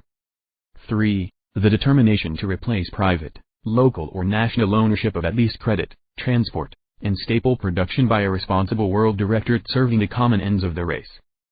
4. The practical recognition of the necessity for world biological controls, for example, of population and disease. 5. The support of a minimum standard of individual freedom and welfare in the world, and 6. The supreme duty of subordinating the personal career to the creation of a world directorate capable of these tasks and to the general advancement of human knowledge, capacity, and power. 7. The admission therewith that our immortality is conditional and lies in the race and not in our individual selves. 15. Early constructive work of the open conspiracy. In such terms we may sketch the practicable and possible opening phase of the open conspiracy. We do not present it as a movement initiated by any individual or radiating from any particular center. In this book we are not starting something, we are describing and participating in something which has started. It arises naturally and necessarily from the present increase of knowledge and the broadening outlook of many minds throughout the world, and gradually it becomes conscious of itself. It is reasonable therefore to anticipate its appearance all over the world in sporadic mutually independent groupings and movements, and to recognize not only that they will be extremely various, but that many of them will trail with them racial and regional habits and characteristics which will only be shaken off as its cosmopolitan character becomes imperatively evident. The passage from the partial anticipations of the open conspiracy that already abound everywhere to its complete and completely self-conscious statement may be made by almost imperceptible degrees. Today it may seem no more than a visionary idea, tomorrow it may be realized as a worldwide force of opinion and will. People will pass with no great inconsistency from saying that the open conspiracy is impossible to saying that it has always been plain and clear to them, that to this fashion they have shaped their lives as long as they can remember. In its opening phase, in the day of small things, quite minor accidents may help or delay the clear definition and popularization of its main ideas. The changing pattern of public events may disperse or concentrate attention upon it, or it may win the early adherence of men of exceptional resources, energy, or ability. It is impossible to foretell the speed of its advance. Its development may be slower or faster, direct or devious, but the logic of accumulating realizations thrusts it forward, will persist in thrusting it on, and sooner or later it will be discovered, conscious and potent, the working religion of most sane and energetic people. Meanwhile our supreme virtues must be faith and persistence.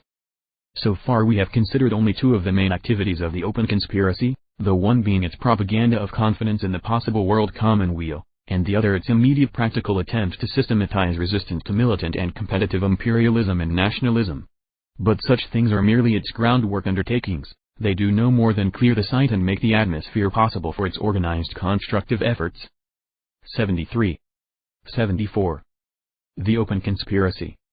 Directly we turn to that, we turn to questions of special knowledge, special effort, and special organization. Let us consider first the general advancement of science, the protection and support of scientific research, and the diffusion of scientific knowledge. These things fall within the normal scheme of duty for the members of the open conspiracy. The world of science and experiment is the region of origin of nearly all the great initiatives that characterize our times. The open conspiracy owes its inspiration, its existence, its form and direction entirely to the changes of condition these initiatives have brought about, and yet a large number of scientific workers live outside the sphere of sympathy in which we may expect the open conspiracy to materialize, and collectively their political and social influence upon the community is extraordinarily small. Having regard to the immensity of its contributions and the incalculable value of its promise to the modern community, science, research, that is, and the diffusion of scientific knowledge, is extraordinarily neglected, starved, and threatened by hostile interference. This is largely because scientific work has no strong unifying organization and cannot in itself develop such an organization. Science is a hard mistress, and the first condition of successful scientific work is that the scientific man should stick to his research. The world of science is therefore in itself, at its core, a miscellany of specialists, often very ungracious specialists, and, rather than offer him help and cooperation, it calls for understanding, tolerance, and service from the man of more general intelligence and wider purpose. The company of scientific men is less like a host of guiding angels than like a swarm of marvelous bees, endowed with stings, which must be hived and cherished and multiplied by the open conspiracy. But so soon as we have the open conspiracy at work, putting its case plainly and offering its developing ideas and activities to those most preciously preoccupied men, then reasonably, when it involves no special trouble for them, when it is the line of least resistance for them, they may be expected to fall in with its convenient and helpful aims and find in it what they have hitherto lacked, a common system of political and social concepts to hold them together. When that stage is reached, we shall be saved such spectacles of intellectual prostitution as the last great war offered, when men of science were herded blinking from their laboratories to curse one another upon nationalist lines, and when after the war stupid and wicked barriers were set up to the free communication of knowledge by the exclusion of scientific men of this or that nationality from international scientific gatherings. The open conspiracy must help the man of science to realize, what at present he fails most astonishingly to realize, that he belongs to a greater comity than any king or president represents today, and so prepare him for better behavior in the next season of trial. The formation of groups in, and not only in, but about and in relation to, the scientific world, which will add to those first main activities of the open conspiracy, propaganda and pacificism, a special attention to the needs of early constructive work of the open conspiracy. 75. Scientific work may be enlarged upon with advantage here, because it will illustrate quite typically the idea of a special work carried on in relation to a general activity, which is the subject of this section. The open conspiracy extends its invitation to all sorts and conditions of men, but the service of scientific progress is for those only who are specially equipped or who are sufficiently interested to equip themselves. For scientific work there is first of all a great need of endowment in the setting up of laboratories, observatories, experimental stations, and the like, in all parts of the world. Numbers of men and women capable of scientific work never achieve it for want of the stimulus of opportunity afforded by endowment. Few contrive to create their own opportunities. The essential man of science is very rarely an able collector or administrator of money, and anyhow, the detailed work of organization is a grave call upon his special mental energy. But many men capable of a broad and intelligent appreciation of scientific work, but not capable of the peculiar intensities of research, have the gift of extracting money from private and public sources, and it is for them to use that gift modestly and generously and providing the framework for those more especially endowed. And there is already a steadily increasing need for the proper storage and indexing of scientific results, and every fresh worker enhances it. Quite a considerable amount of scientific work goes fruitless or is needlessly repeated because of the growing volume of publication, and men make discoveries in the field of reality only to lose them again in the lumber room of record. Here is the second line of activity to which the open conspirator with a scientific bias may direct his attention. A third line is the liaison work between the man of science and the common intelligent man. The promotion of publications which will either state the substance, implications, and consequences of new work in the vulgar tongue, or, if that is impossible, train the general run of people to the new idioms and technicalities which need to be incorporated with the vulgar tongue if it is still to serve its ends as a means of intellectual intercourse. Through special ad hoc organizations, societies for the promotion of research, for research defense, for world indexing, for the translation of scientific papers, for the diffusion of new knowledge, the surplus energies of a great number of open conspirators can be directed to entirely creative ends and a new world system of scientific work built up, within which such dear old institutions as the Royal Society of London, the various European academies of science and the like, now overgrown and inadequate, can maintain their venerable pride in themselves, their mellowing prestige, and their distinguished exclusiveness, without their present privilege of inflicting cramping slights and restrictions upon the more abundant scientific activities of today. So in relation to science, and here the word is being used in its narrower accepted meaning for what is often spoken of as pure science, the search for physical and biological realities, uncomplicated by moral, social, and practical considerations, we evoke a conception of the open conspiracy as producing groups of socially associated individuals, who engage primarily. 76. The open conspiracy. In the general basic activities of the conspiracy and adhere to and promote the 7 broad principles summarized at the end of chapter 14, but who work also with the larger part of their energies, through international and cosmopolitan societies and in a multitude of special ways, for the establishment of an enduring and progressive world organization of pure research. They will have come to this special work because their distinctive gifts, their inclinations, their positions and opportunities have indicated it as theirs. Now a very parallel system of open conspiracy groups is conceivable, in relation to business and industrial life. It would necessarily be a vastly bulkier and more heterogeneous system of groups, but otherwise the analogy is complete. Here we imagine those people whose gifts, inclinations, positions and opportunities as directors, workers, or associates give them an exceptional insight into and influence in the processes of producing and distributing commodities, can also be drawn together into groups within the open conspiracy. But these groups will be concerned with the huge and more complicated problems of the processes by which even now the small isolated individual adventures in production and trading that constituted the economic life of former civilizations, are giving place to larger, better instructed, better planned industrial organizations, whose operations and combinations become at last worldwide. The amalgamations and combinations, the substitution of large-scale business for multitudes of small-scale businesses, which are going on now, go on with all the cruelty and disregards of a natural process. If a man is to profit and survive, these unconscious blunderings, which now stagger towards but which may never attain world organization, must be watched, controlled, mastered, and directed. As uncertainty diminishes, the quality of adventure and the amount of waste diminish also, and large speculative profits are no longer possible or justifiable. The transition from speculative adventure to organized foresight in the common interest, in the whole world of economic life, is the substantial task of the open conspiracy. And it is these specially interested and equipped groups, and not the movement as a whole, which may best begin the attack upon these fundamental readjustments. The various socialist movements of the 19th and earlier 20th centuries had this in common, that they sought to replace the private owner in most or all economic interests by some vaguely apprehended public owner. This, following the democratic disposition of the times, was commonly conceived of as an elected body, a municipality, the parliamentary state or whatnot. There were municipal socialists, nationalizing socialists, imperial socialists. In the mystic teachings of the Marxist, the collective owner was to be the dictatorship of the proletariat. Production for profit was denounced.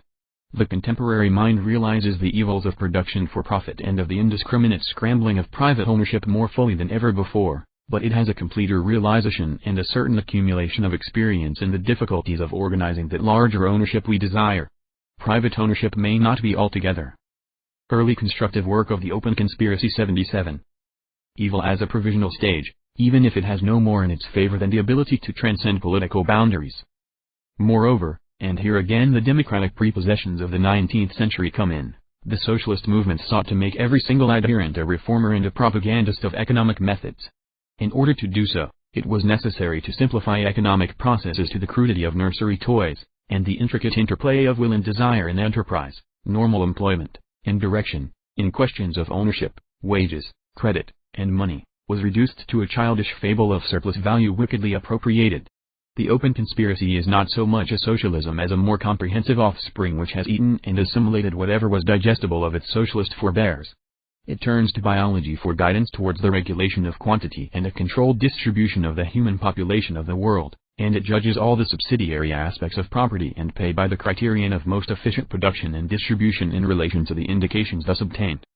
These economic groups, then, of the open conspiracy, which may come indeed to be a large part of the open conspiracy, will be working in that vast task of economic reconstruction, which from the point of view of the older socialism was the sole task before mankind. They will be conducting experiments and observing processes according to their opportunities. Through ad hoc societies and journals they will be comparing and examining their methods and preparing reports and clear information for the movement at large. The whole question of money and monetary methods in our modern communities, so extraordinarily disregarded in socialist literature, will be examined under the assumption that money is the token of the community's obligation, direct or indirect, to an individual, and credit its permission to deal freely with material. The whole psychology of industry and industrial relationship needs to be revised and restated in terms of the collective efficiency and welfare of mankind. And just as far as can be contrived, the counsel and the confidences of those who now direct great industrial and financial operations will be invoked. The first special task of a banker, or a bank clerk for that matter, who joins the open conspiracy, will be to answer the questions: what is a bank? What are you going to do about it? What have we to do about it? The first questions to a manufacturer will be: what are you making and why? And what are you and we to do about it? Instead of the crude proposals to expropriate and take over by the state of the primitive socialism, the open conspiracy will build up an encyclopedic conception of the modern economic complex as a labyrinthine pseudo-system progressively eliminating waste and working its way along multitudinous channels towards unity, towards clarity of purpose and method, towards abundant productivity and efficient social service. Let us come back now for a paragraph or so to the ordinary adherent to the open conspiracy, the adherent considered not in relation to his special aptitudes and services, but in relation to the movement as a whole and to those special constructive organizations outside his own field. It will 78. The open conspiracy be his duty to keep his mind in touch with the progressing concepts of the scientific work so far as he is able and with the larger issues of the economic reconstruction that is afoot, to take his cues from the special groups and organizations engaged upon that work, and to help where he finds his opportunity and when there's a call upon him. But no adherent of the open conspiracy can remain merely and completely an ordinary adherent. There can be no pawns in the game of the open conspiracy, no cannon fodder in its war. A special activity, quite as much as a general understanding, is demanded from everyone who looks creatively towards the future of mankind. We have instanced first the fine and distinctive world organization of pure science, and then the huge massive movement towards cooperating unity of aim in the economic life, until at last the production and distribution of staple necessities is apprehended as one world business, and we have suggested that this latter movement may gradually pervade and incorporate a very great bulk of human activities. But besides this fine current and this great torrent of evolving activities and relationships, there are also a very considerable variety of other great functions in the community towards which open conspiracy groups must direct their organizing inquiries and suggestions in their common intention of ultimately assimilating all the confused processes of today into a world community. For example, there must be a series of groups in close touch at one end with biological science and at the other with the complex of economic activity, who will be concerned especially with the practical administration of the biological interests of the race, from food plants and industrial products to pestilences and population. And another series of groups will gather together attention and energy to focus them upon the educational process. We have already pointed out that there's a strong disposition towards conservatism in normal educational institutions. They preserve traditions rather than develop them. They are likely to set up a considerable resistance to the reconstruction of the world outlook upon the threefold basis defined in Chapter 14. This resistance must be attacked by special societies, by the establishment of competing schools, by help and promotion for enlightened teachers, and, wherever the attack is incompletely successful, it must be supplemented by the energetic diffusion of educational literature for adults, upon modern lines. The forces of the entire movement may be mobilized in a variety of ways to bring pressure upon reactionary schools and institutions. A set of activities correlated with most of the directly creative ones will lie through existing political and administrative bodies. The political work of the open conspiracy must be conducted upon two levels and by entirely different methods. Its main political idea, its political strategy, is to weaken, efface, incorporate, or supersede existing governments. But there is also a tactical diversion of administrative powers and resources to economic and educational arrangements of a modern type. Because a country or a district is inconvenient as a division and destined to ultimate absorption in some more comprehensive and economical system of government, that is no reason why its administration should not be brought meanwhile into working Early constructive work of the open conspiracy. 79. Operation with the development of the open conspiracy. Free trade nationalism in power is better than high tariff nationalism, and pacifist party liberalism better than aggressive party patriotism. This evokes the anticipation of another series of groups, a group in every possible political division, whose task it will be to organize the whole strength of the open conspiracy in that division as an effective voting or agitating force. In many divisions this might soon become a sufficiently considerable bloc to affect the attitudes and pledges of the national politicians. The organization of these political groups into provincial or national conferences and systems would follow hard upon their appearance. In their programs they would be guided by meetings and discussions with the specifically economic, educational, biological, scientific and central groups, but they would also form their own special research bodies to work out the incessant problems of transition between the old type of locally centered administrations and a developing world system of political controls. In the preceding chapter we sketched the practicable first phase of the open conspiracy as the propaganda of a group of interlocking ideas, a propaganda associated with pacifist action. In the present chapter we have given a scheme of branching and amplifying development. In this scheme of the second phase, we conceive of the open conspiracy as consisting of a great multitude and variety of overlapping groups, but now all organized for collective political, social, and educational as well as propagandist action. They will recognize each other much more clearly than they did at first, and they will have acquired a common name. The groups, however, almost all of them, will still have specific work also. Some will be organizing a sounder setting for scientific progress, some exploring new social and educational possibilities, many concentrated upon this or that phase in the reorganization of the world's economic life, and so forth. The individual open conspirator may belong to one or more groups and in addition to the ad hoc societies and organizations which the movement will sustain, often in cooperation with partially sympathetic people still outside its ranks. The character of the open conspiracy will now be plainly displayed. It will have become a great world movement as widespread and evident as socialism or communism. It will have taken the place of these movements very largely. It will be more than they were, it will be frankly a world religion. This large, loose assimilatory mass of movements, groups, and societies will be definitely and obviously attempting to swallow up the entire population of the world and become the new human community. 16. Existing and developing movements which are contributory to the open conspiracy and which must develop a common consciousness. The parable of Provender Island. A suggestion has already been made in an earlier chapter of this essay which may perhaps be expanded here a little more. It is that there already exist in the world a considerable number of movements in industry, in political life, in social matters, in education, which point in the same direction as the open conspiracy and are inspired by the same spirit.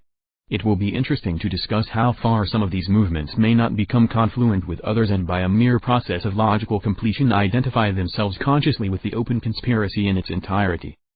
Consider, for example, the movement for a scientific study and control of population pressure, known popularly as the birth control movement. By itself, assuming existing political and economic conditions, this movement lays itself open to the charge of being no better than a scheme of race suicide. If a population in some area of high civilization attempts to restrict increase, organize its economic life upon methods of maximum individual productivity, and impose order and beauty upon its entire territory, that region will become irresistibly attractive to any adjacent festering mass of low-grade, highly reproductive population. The cheap humanity of the one community will make a constant attack upon the other, affording facile servility, prostitutes, toilers, hand labor, tariffs against sweated products, restriction of immigration. Tensions leading at last to a war of defensive massacre are inevitable. The conquest of an illiterate, hungry, and incontinent multitude may be almost as disastrous as defeat for the selector race. Indeed, one finds that in discussion the propagandists of birth control admit that their project must be universal or dysgenic. But yet quite a number of them do not follow up these admissions to their logical consequences, produce the lines and continue the curves until the complete form of the open conspiracy appears. It will be the business of the early open conspiracy propagandists to make them do so, and to install groups and representatives at every possible point of vantage in this movement. And similarly the now very numerous associations for world peace halt in alarm on the edge of their own implications.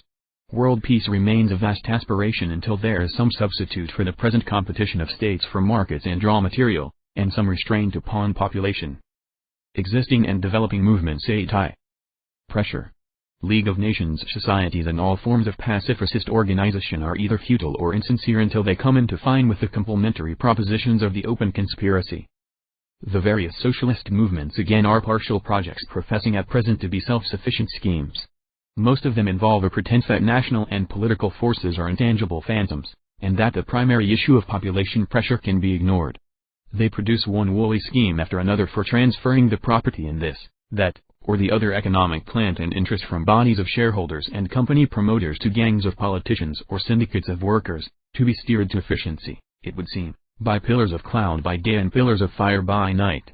The Communist Party has trained a whole generation of disciples to believe that the overthrow of a vaguely apprehended capitalism is the simple solution of all human difficulties. No movement ever succeeded so completely in substituting phrases for thought. In Moscow communism has trampled capitalism underfoot for 10 eventful years, and still finds all the problems of social and political construction before it. But as soon as the socialist or communist can be got to realize that his repudiation of private monopolization is not a complete program but just a preliminary principle, he is ripe for the ampler concepts of the modern outlook. The open conspiracy is the natural inheritor of socialist and communist enthusiasms. It may be in control of Moscow before it is in control of New York. The open conspiracy may achieve the more or less complete amalgamation of all the radical impulses in the Atlantic community of today. But its scope is not confined to the variety of sympathetic movements which are brought to mind by that loose word radical. In the past 50 years or so, while socialists and communists have been denouncing the current processes of economic life in the same invariable phrases and with the same undiscriminating animosity, these processes have been undergoing the profoundest and most interesting changes. While socialist thought has recited its phrases, with witty rather than substantial variations, 1,000 times as many clever people have been busy upon industrial, mercantile and financial processes. The socialist still reiterates that this greater body of intelligence has been merely seeking private gain, which has just as much truth in it as is necessary to make it an intoxicating lie. Everywhere competitive businesses have been giving way to amalgamated enterprises, marching towards monopoly, and personally owned businesses to organizations so large as to acquire more and more the character of publicly responsible bodies. In theory in Great Britain, banks are privately owned, and railway transport is privately owned, and they are run entirely for profit. In practice their profit-making is austerely restrained and their proceedings are all the more sensitive to public welfare because they are outside the direct control of party politicians. Now this transformation of business, trading, and finance has been so multitudinous and so rapid as to be still largely unconscious of itself. Intelligent men have gone from combination to combination and extended. 82. The open conspiracy. Their range, year by year, without realizing how their activities were enlarging them to conspicuousness and responsibility. Economic organization is even now only discovering itself for what it is.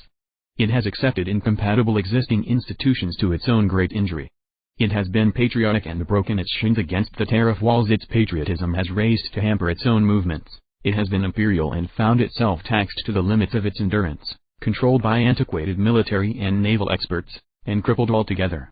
The younger, more vigorous intelligences and the great business directorates of today are beginning to realize the uncompleted implications of their enterprise. A day will come when the gentlemen who are trying to control the oil supplies of the world without reference to anything else except as a subsidiary factor in their game will be considered to be quaint characters. The ends of big business must carry big business into die open conspiracy just as surely as every other creative and broadly organizing movement is carried. Now I know that to all this urging towards a unification of constructive effort, a great number of people will be disposed to a reply which will, I hope, be less popular in the future than it is at the present time. They will assume first an expression of great sagacity, an elderly air. Then, smiling gently, they will ask whether there is not something preposterously ambitious in looking at the problem of life as one whole. Is it not wiser to concentrate our forces on more practicable things, to attempt one thing at a time, not to antagonize the whole order of established things against our poor desires, to begin tentatively, to refrain from putting too great a strain upon people, to trust to the growing common sense of the world to adjust this or that line of progress to the general scheme of things? Far better accomplish something definite here and there than challenge a general failure. That is, they declare, how reformers and creative things have gone on in the past, that is how they are going on now, muddling forward in a mild and confused and partially successful way. Why not trust them to go on like that? Let each man do his bit with a complete disregard of the logical interlocking of progressive effort to which I have been drawing attention. Now I must confess that, popular as this style of argument is, it gives me so tedious a feeling that rather than argue against it in general terms I will resort to a parable. I will relate the story of the pig on Provender Island. There was, you must understand, only one pig on Provender Island, and heaven knows how it got there, whether it escaped and swam ashore or was put ashore from some vessel suddenly converted to vegetarianism, I cannot imagine. At first it was the only mammal there. But later on 3 sailors and a very small but observant cabin boy were wrecked there, and after subsisting for a time on shellfish and roots they became aware of this pig. And simultaneously they became aware of a nearly intolerable craving for bacon. The eldest of the 3 sailors began to think of a ham he had met in his boyhood, a beautiful ham for which his father had had the carving knife specially sharpened. The second of the 3 sailors dreamed repeatedly of a roast loin of pork he had eaten at his sister's wedding, and the third's. Existing and Developing Movements 83. Mind ran on chitterlings, I know not why. They sat about their meager fire and conferred and expatiated upon these things until their mouths watered and the shellfish turned to water within them. What dreams came to the cabin boy are unknown, for it was their custom to discourage his confidences. But he sat apart brooding and was at last moved to speech. Let us hunt that old pig, he said, and kill it. Now it may have been because it was the habit of these sailors to discourage the cabin boy and keep him in his place, but anyhow, for whatever reason it was, all 3 sailors set themselves with one accord to oppose that proposal. Who spoke of killing the pig? Said the eldest sailor loudly, looking round to see if by any chance the pig was within hearing. Who spoke of killing the pig? You're the sort of silly young devil who jumps at ideas and hasn't no sense of difficulties. What I said was all I want is just to go with my roots and sea salt. 1 The left I don't want the right one, and I don't propose to get it. I've got a sense of proportion and a proper share of humor, and I know my limitations. I'm a sound, clear-headed, practical man. Is what I'm after, and if I can get that, I'm prepared to say quits and let the rest of the pig alone. Who's for joining me in a left hunt, a simple reasonable left hunt, just to get one left ham? Nobody answered him directly, but when his voice died away, the next sailor in order of seniority took up the tale. That boy, he said, will die of swell dead, and I pity him. My idea is to follow up the pig and get hold of a loin chop. Just simply a loin chop. A loin chop is good enough for me. It's feasible. Much more feasible than a great ham. Here we are, we've got no gun, we've got no wood of a sort to make bows and arrows, we've got nothing but our clasp knives, and that pig can run like hell. It's ridiculous to think of killing that pig. But if one didn't trouble him, if one kind of got into his confidence and crept near him and just quietly and insidiously went for his loin, just sort of as if one was tickling him, one might get a loin chop almost before he knew of it. The 3rd sailor sat crumpled up and downcast with his lean fingers tangled in his shock of hair. Chitterlings, he murmured, chitterlings. I don't even want to think of the pig. and the cabin boy pursued his own ideas in silence, for he deemed it unwise to provoke his elders further. On these lines it was the three sailors set about the gratifying of their taste for pork, each in his own way, separately and sanely and modestly. And each had his reward. The first sailor, after weeks of patience, got within arm's length of the pig and smacked the coveted left ham loud and good, and felt success was near. The other two heard the smack and the grunt of dismay half a mile away. But the pig, in a state of astonishment, carried the ham off out of reach, there and then, and that was as close as the first sailor ever got to his objective. The roast loin hunter did no better. He came upon the pig asleep under a rock one day, and jumped upon the very loin he desired, but the pig bit him deeply and septically, and displayed so. The open conspiracy. Much resentment that the question of a chop was dropped forthwith and never again broached between them. And thereafter the arm of the second sailor was bandaged and swelled up and went from bad to worse. And as for the third sailor, it is doubtful whether he even got wind of a chitterling from the start to the finish of this parable. The cabin boy, pursuing notions of his own, made a pitfall for the whole pig, but as the others did not help him, and as he was an excessively small, though shrewd, cabin boy, it was a feeble and insufficient pitfall, and all it caught was the hunter of chitterlings, who was wandering distraught. After which the hunter of chitterlings became a hunter of cabin boys, and the cabin boy's life, for all his shrewdness, was precarious and unpleasant. He slept only in snatches and learned the full bitterness of insight misunderstood. When at last a ship came to Provender Island and took off the three men and the cabin boy, the pig was still bacon intact and quite gay and cheerful, and all four castaways were in a very emaciated condition because at that season of the year shellfish were rare, and edible roots were hard to find, and the pig was very much cleverer than they were in finding them and digging them up, let alone digesting them. From which parable it may be gathered that a partial enterprise is not always wiser or more hopeful than a comprehensive one. And in the same manner, with myself in the role of that minute but observant cabin boy, I would sustain the proposition that none of these movements of partial reconstruction has the sound common sense quality its supporters suppose. All these movements are worthwhile if they can be taken into the worldwide movement, all in isolation are futile. They will be overlaid and lost in the general drift. The policy of the whole hog is the best one, the sanest one, the easiest, and the most hopeful. If sufficient men and women of intelligence can realize that simple truth and give up their lives to it, mankind may yet achieve a civilization and power and fullness of life beyond our present dreams. If they do not, frustration will triumph, and war, violence, and a driveling waste of time and strength and desire, more disgusting even than war, will be the lot of our race down through the ages to its emaciated and miserable end. For this little planet of ours is quite off the course of any rescue ships, if the will in our species fails. 17. The creative home, social group, and school, the present waste of idealistic will. Human society began with the family. The natural history of gregariousness is a history of the establishment of mutual toleration among human animals, so that a litter or a herd keeps together instead of breaking up. It is in the family group that the restraints, disciplines, and self-sacrifices which make human society possible were worked out and our fundamental prejudices established, and it is in the family group, enlarged perhaps in many respects, and more responsive to collective social influences, that our social life must be relearned, generation after generation. Now in each generation the open conspiracy, until it can develop its own reproductive methods, must remain a minority movement of intelligent converts. A unified progressive world community demands its own type of home and training. It needs to have its fundamental concepts firmly established in as many minds as possible and to guard its children from the infection of the old racial and national hatreds and jealousies, old superstitions and bad mental habits, and base interpretations of life.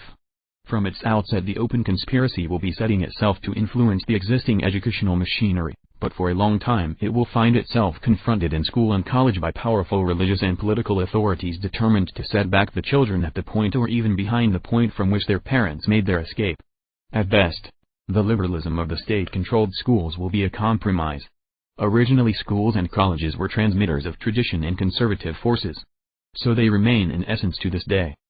Organized teaching has always aimed, and will always tend to guide, train, and direct, the mind.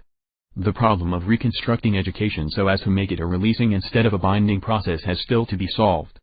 During the early phases of its struggle, therefore, the open conspiracy will be obliged to adopt a certain sectarianism of domestic and social life in the interests of its children, to experiment in novel educational methods and educational atmospheres, and it may even in many cases have to consider the grouping of its families and the establishment of its own schools. In many modern communities, the English-speaking states, for example, there is still liberty to establish educational companies, running schools of a special type. In every country where that right does not exist, it has to be fought for. There lies a great work for various groups of the open conspiracy. Successful schools would become laboratories of educational methods. And 85. The open conspiracy. Patterns for new state schools. Necessarily for a time, but we may hope unconsciously, the open conspiracy children will become the social elite. From their first conscious moments they will begin to think and talk among clear-headed people speaking distinctly and behaving frankly, and it will be a waste and loss to put them back for the scholastic stage among their mentally indistinct and morally muddled contemporaries. A phase when there will be a special educational system for the open conspiracy seems, therefore, to be indicated.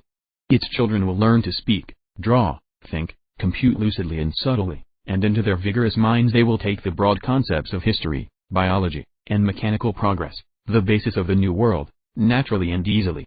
Meanwhile, those who grow up outside the advancing educational frontier of the open conspiracy will never come under the full influence of its ideas, or they will get hold of them only after a severe struggle against a mass of misrepresentations and elaborately instilled prejudices. An adolescent and adult educational campaign, to undo the fixations and suggestions of the normal conservative and reactionary schools and colleges, is and will long remain an important part of the work of the open conspiracy. Always, as long as I can remember, there have been a dispute and invidious comparisons between the old and the young. The young find the old prey upon and restrain them, and the old find the young shallow, disappointing, and aimless in vivid contrast to their revised memories of their own early days. The present time is one in which these perennial accusations flower with exceptional vigor. But there does seem to be some truth in a statement that the facilities to live frivolously are greater now than they have ever been for old and young alike. For example, in the great modern communities that emerge now from Christendom, there is a widespread disposition to regard Sunday as merely a holiday. But that was certainly not the original intention of Sunday. As we have noted already in an earlier chapter, it was a day dedicated to the greater issues of life. Now great multitudes of people do not even pretend to set aside any time at all to the greater issues of life. The greater issues are neglected altogether. The churches are neglected, and nothing of a unifying or exalting sort takes their place. What the contemporary senior tells his junior today is perfectly correct. In his own youth, no serious impulse of his went to waste. He was not distracted by 1,000 gay but petty temptations, and the local religious powers, whatever they happened to be, seems to believe in themselves more and made a more comprehensive attack upon his conscience and imagination. Now the old faiths are damaged and discredited, and the new and greater one, which is the open conspiracy, takes shape only gradually. A decade or so ago, socialism preached its confident hopes, and patriotism and imperial pride shared its attraction for the ever-grave and passionate will of emergent youth. Now socialism and democracy are under revision, and the flags that once waved so bravely reek of poison gas, are stiff with blood and mud and shameful with exposed dishonesties. Youth is what youth has always been, eager for fine interpretations of life, capable. The creative home, social group, and school 87. Of splendid resolves. It has no natural disposition towards the shallow and confused life. Its demand as ever is, what am I to do with myself? But it comes up out of its childhood today into a world of ruthless exposures and cynical pretensions. We are all a little ashamed of earnestness. The past 10 years have seen the shy and powerful idealism of youth at a loss, and dismayed and ashamed as perhaps it has never been before. It is in the world still, but masked, hiding even from itself in a whirl of small excitements and futile, defiant depravities. The old flags and faiths have lost their magic for the intelligence of the young, they can command it no more. It is in the mighty revolution to which the open conspiracy directs itself that the youth of mankind must find its soul, if ever it is to find its soul again. 18. Progressive development of the activities of the open conspiracy into a world control and calm. The hazards of the attempt. We have now sketched out in these blueprints the methods by which the confused radicalism and constructive forces of the present time may, can, and probably will be drawn together about the core of modernized religious feeling into one great and multifarious creative effort. A way has been shown by which this effort may be developed from a mere propagandist campaign and a merely resistant protest against contemporary militarism into an organized foreshadowing in research, publicity, and experiment in educational, economic, and political reconstructions of that pax mundi which has become already the tantalized desire of great multitudes throughout the world. These foreshadowings and reconstructions will ignore and transcend the political boundaries of today. They will continually become more substantial as project passes into attempt and performance. in phase after phase and at point after point. Therefore, the open conspiracy will come to grips with the powers that sustain these boundaries. And it will not be merely topographical boundaries that will be passed. The open conspiracy will also be dissolving and repudiating many existing restrictions upon conduct and many social prejudices. The open conspiracy proposes to end and shows how an end may be put to that huge substratum of underdeveloped, undereducated, subjugated, exploited, and frustrated lives upon which such civilization as the world has known hitherto has rested, and upon which most of our social systems still rest. Whenever possible, the open conspiracy will advance by illumination and persuasion. But it has to advance, and even from the outset, where it is not allowed to illuminate and persuade, it must fight. Its first fights will probably be for the right to spread its system of ideas plainly and clearly throughout the world. There is, I suppose, a flavor of treason about the assumption that any established government is provisional, and a quality of immorality in any criticism of accepted moral standards. Still more is the proposal, made even in times of peace, to resist war levies and conscription an offense against absolute conceptions of loyalty. But the ampler wisdom of the modern Atlantic communities, already touched by premonitions of change and futurity, has continually enlarged the common liberties of thought for some generations, and it is doubtful if there will be any serious resistance to the 88. Progressive development into a world control 89.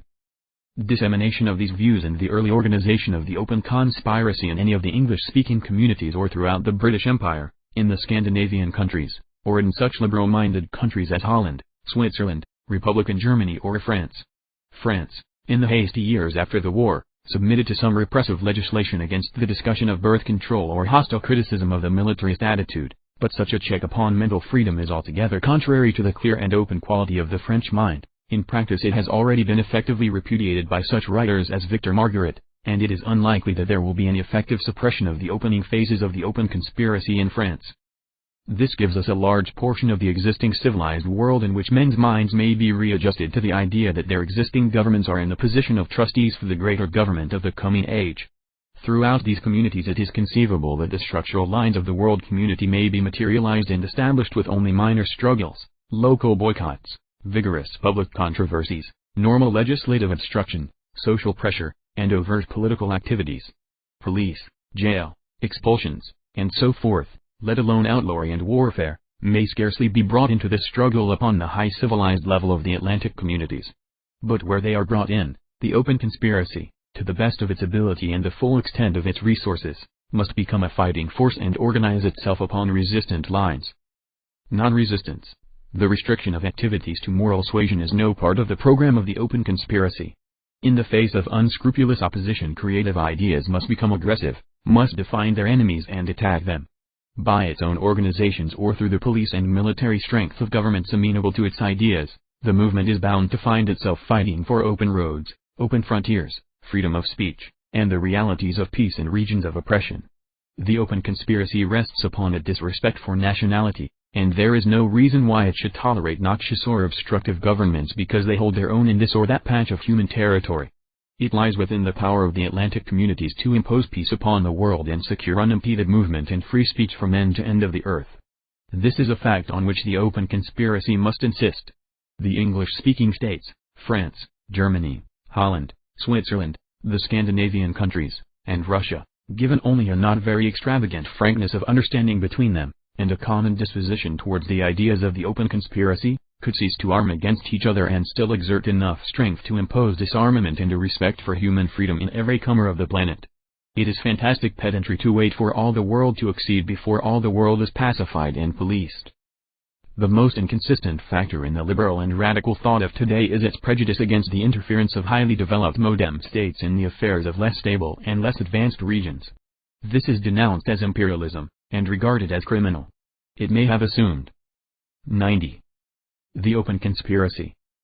Grotesque and dangerous forms under the now decaying traditions of national competition, but as the merger of the Atlantic states proceeds, the possibility and necessity of bringing areas of misgovernment and disorder under world control increase. A great war like the war of 1914 to 1918 may never happen again. The common sense of mankind may suffice to avert that. But there is still much actual warfare before mankind, on the frontiers everywhere, against brigands, against ancient loyalties and traditions which will become at last no better than excuses for brigandage and obstructive exaction. All the weight of the open conspiracy will be on the side of the world order and against that sort of local independence which holds back its subject people from the citizenship of the world. But in this broad prospect of far-reaching political amalgamations under the impulses of the open conspiracy lurk 1,000 antagonisms and adverse chances, like the unsuspected gullies and ravines and thickets in a wide and distant landscape. We know not what unexpected chasms may presently be discovered. The open conspirator may realize that he is one of an advancing and victorious force and still find himself outnumbered and outfought in his own particular corner of the battlefield. No one can yet estimate the possible strength of reaction against world unification. No one can foresee the extent of the divisions and confusions that may arise among ourselves. The ideas in this book may spread about without any serious resistance in most civilized countries, but there are still governments under which the persistent expression of such thoughts will be dealt with as crimes and bring men and women to prison, torment, and death. Nevertheless, they must be expressed. While the open conspiracy is no more than a discussion, it may spread unopposed because it is disregarded. As a mainly passive resistance to militarism, it may still be tolerable.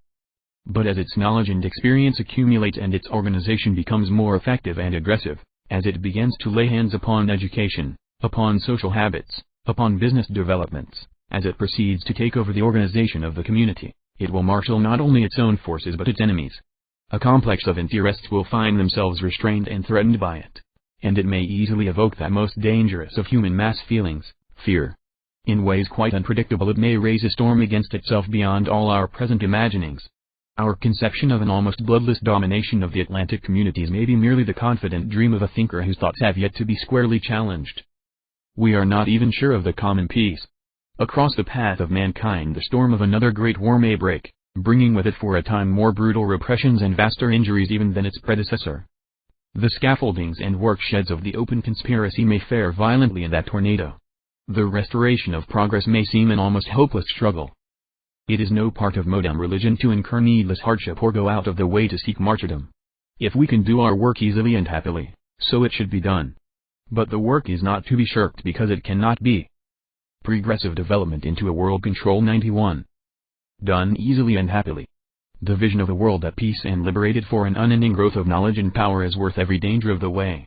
And since in this age of confusion we must live imperfectly and anyhow die, we may as well suffer, if need be, and die for a great end as for none.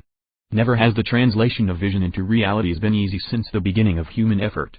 The establishment of the world community will surely exact a price, and who can tell what that price may be?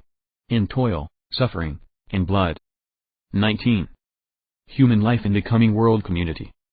The new life that the open conspiracy struggles to achieve through us for our race is first a life of liberations.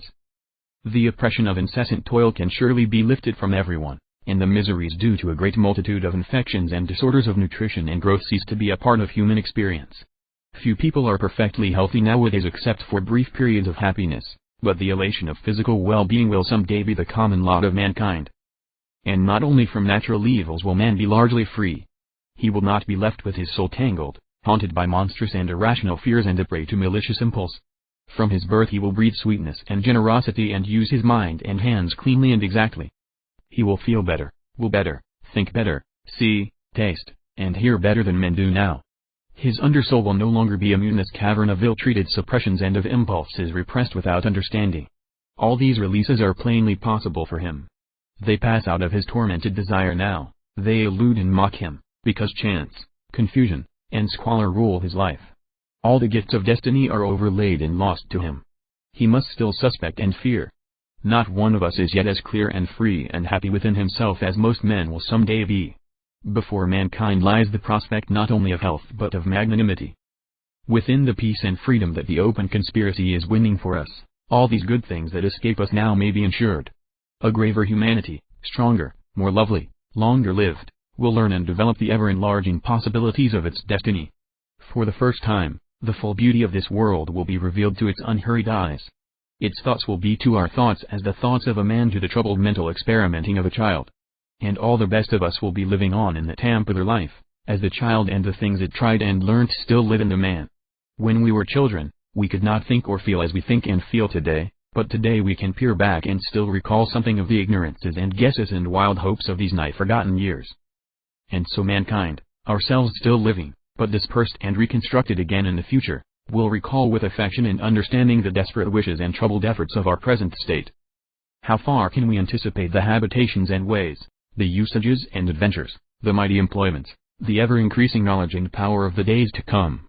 No more than a child with its scribbling paper and its box of bricks can picture or model the undertakings of its adult 92. Human life in the coming world community 93 years. Our battle is with cruelties and frustrations, stupid, heavy, and hateful things from which we shall escape at last, less like victors conquering the world than like sleepers awaking from a nightmare in the dawn. From any dream, however dismal and horrible, one can escape by realizing that it is a dream, by saying, I will awake. The open conspiracy is the awaking of mankind from a nightmare, an infantile nightmare, of the struggle for existence and the inevitability of war. The light of day thrusts between our eyelids, and the multitudinous sounds of morning clamor in our ears. A time will come when men will sit with history before them or with some old newspaper before them and ask incredulously, was there ever such a world?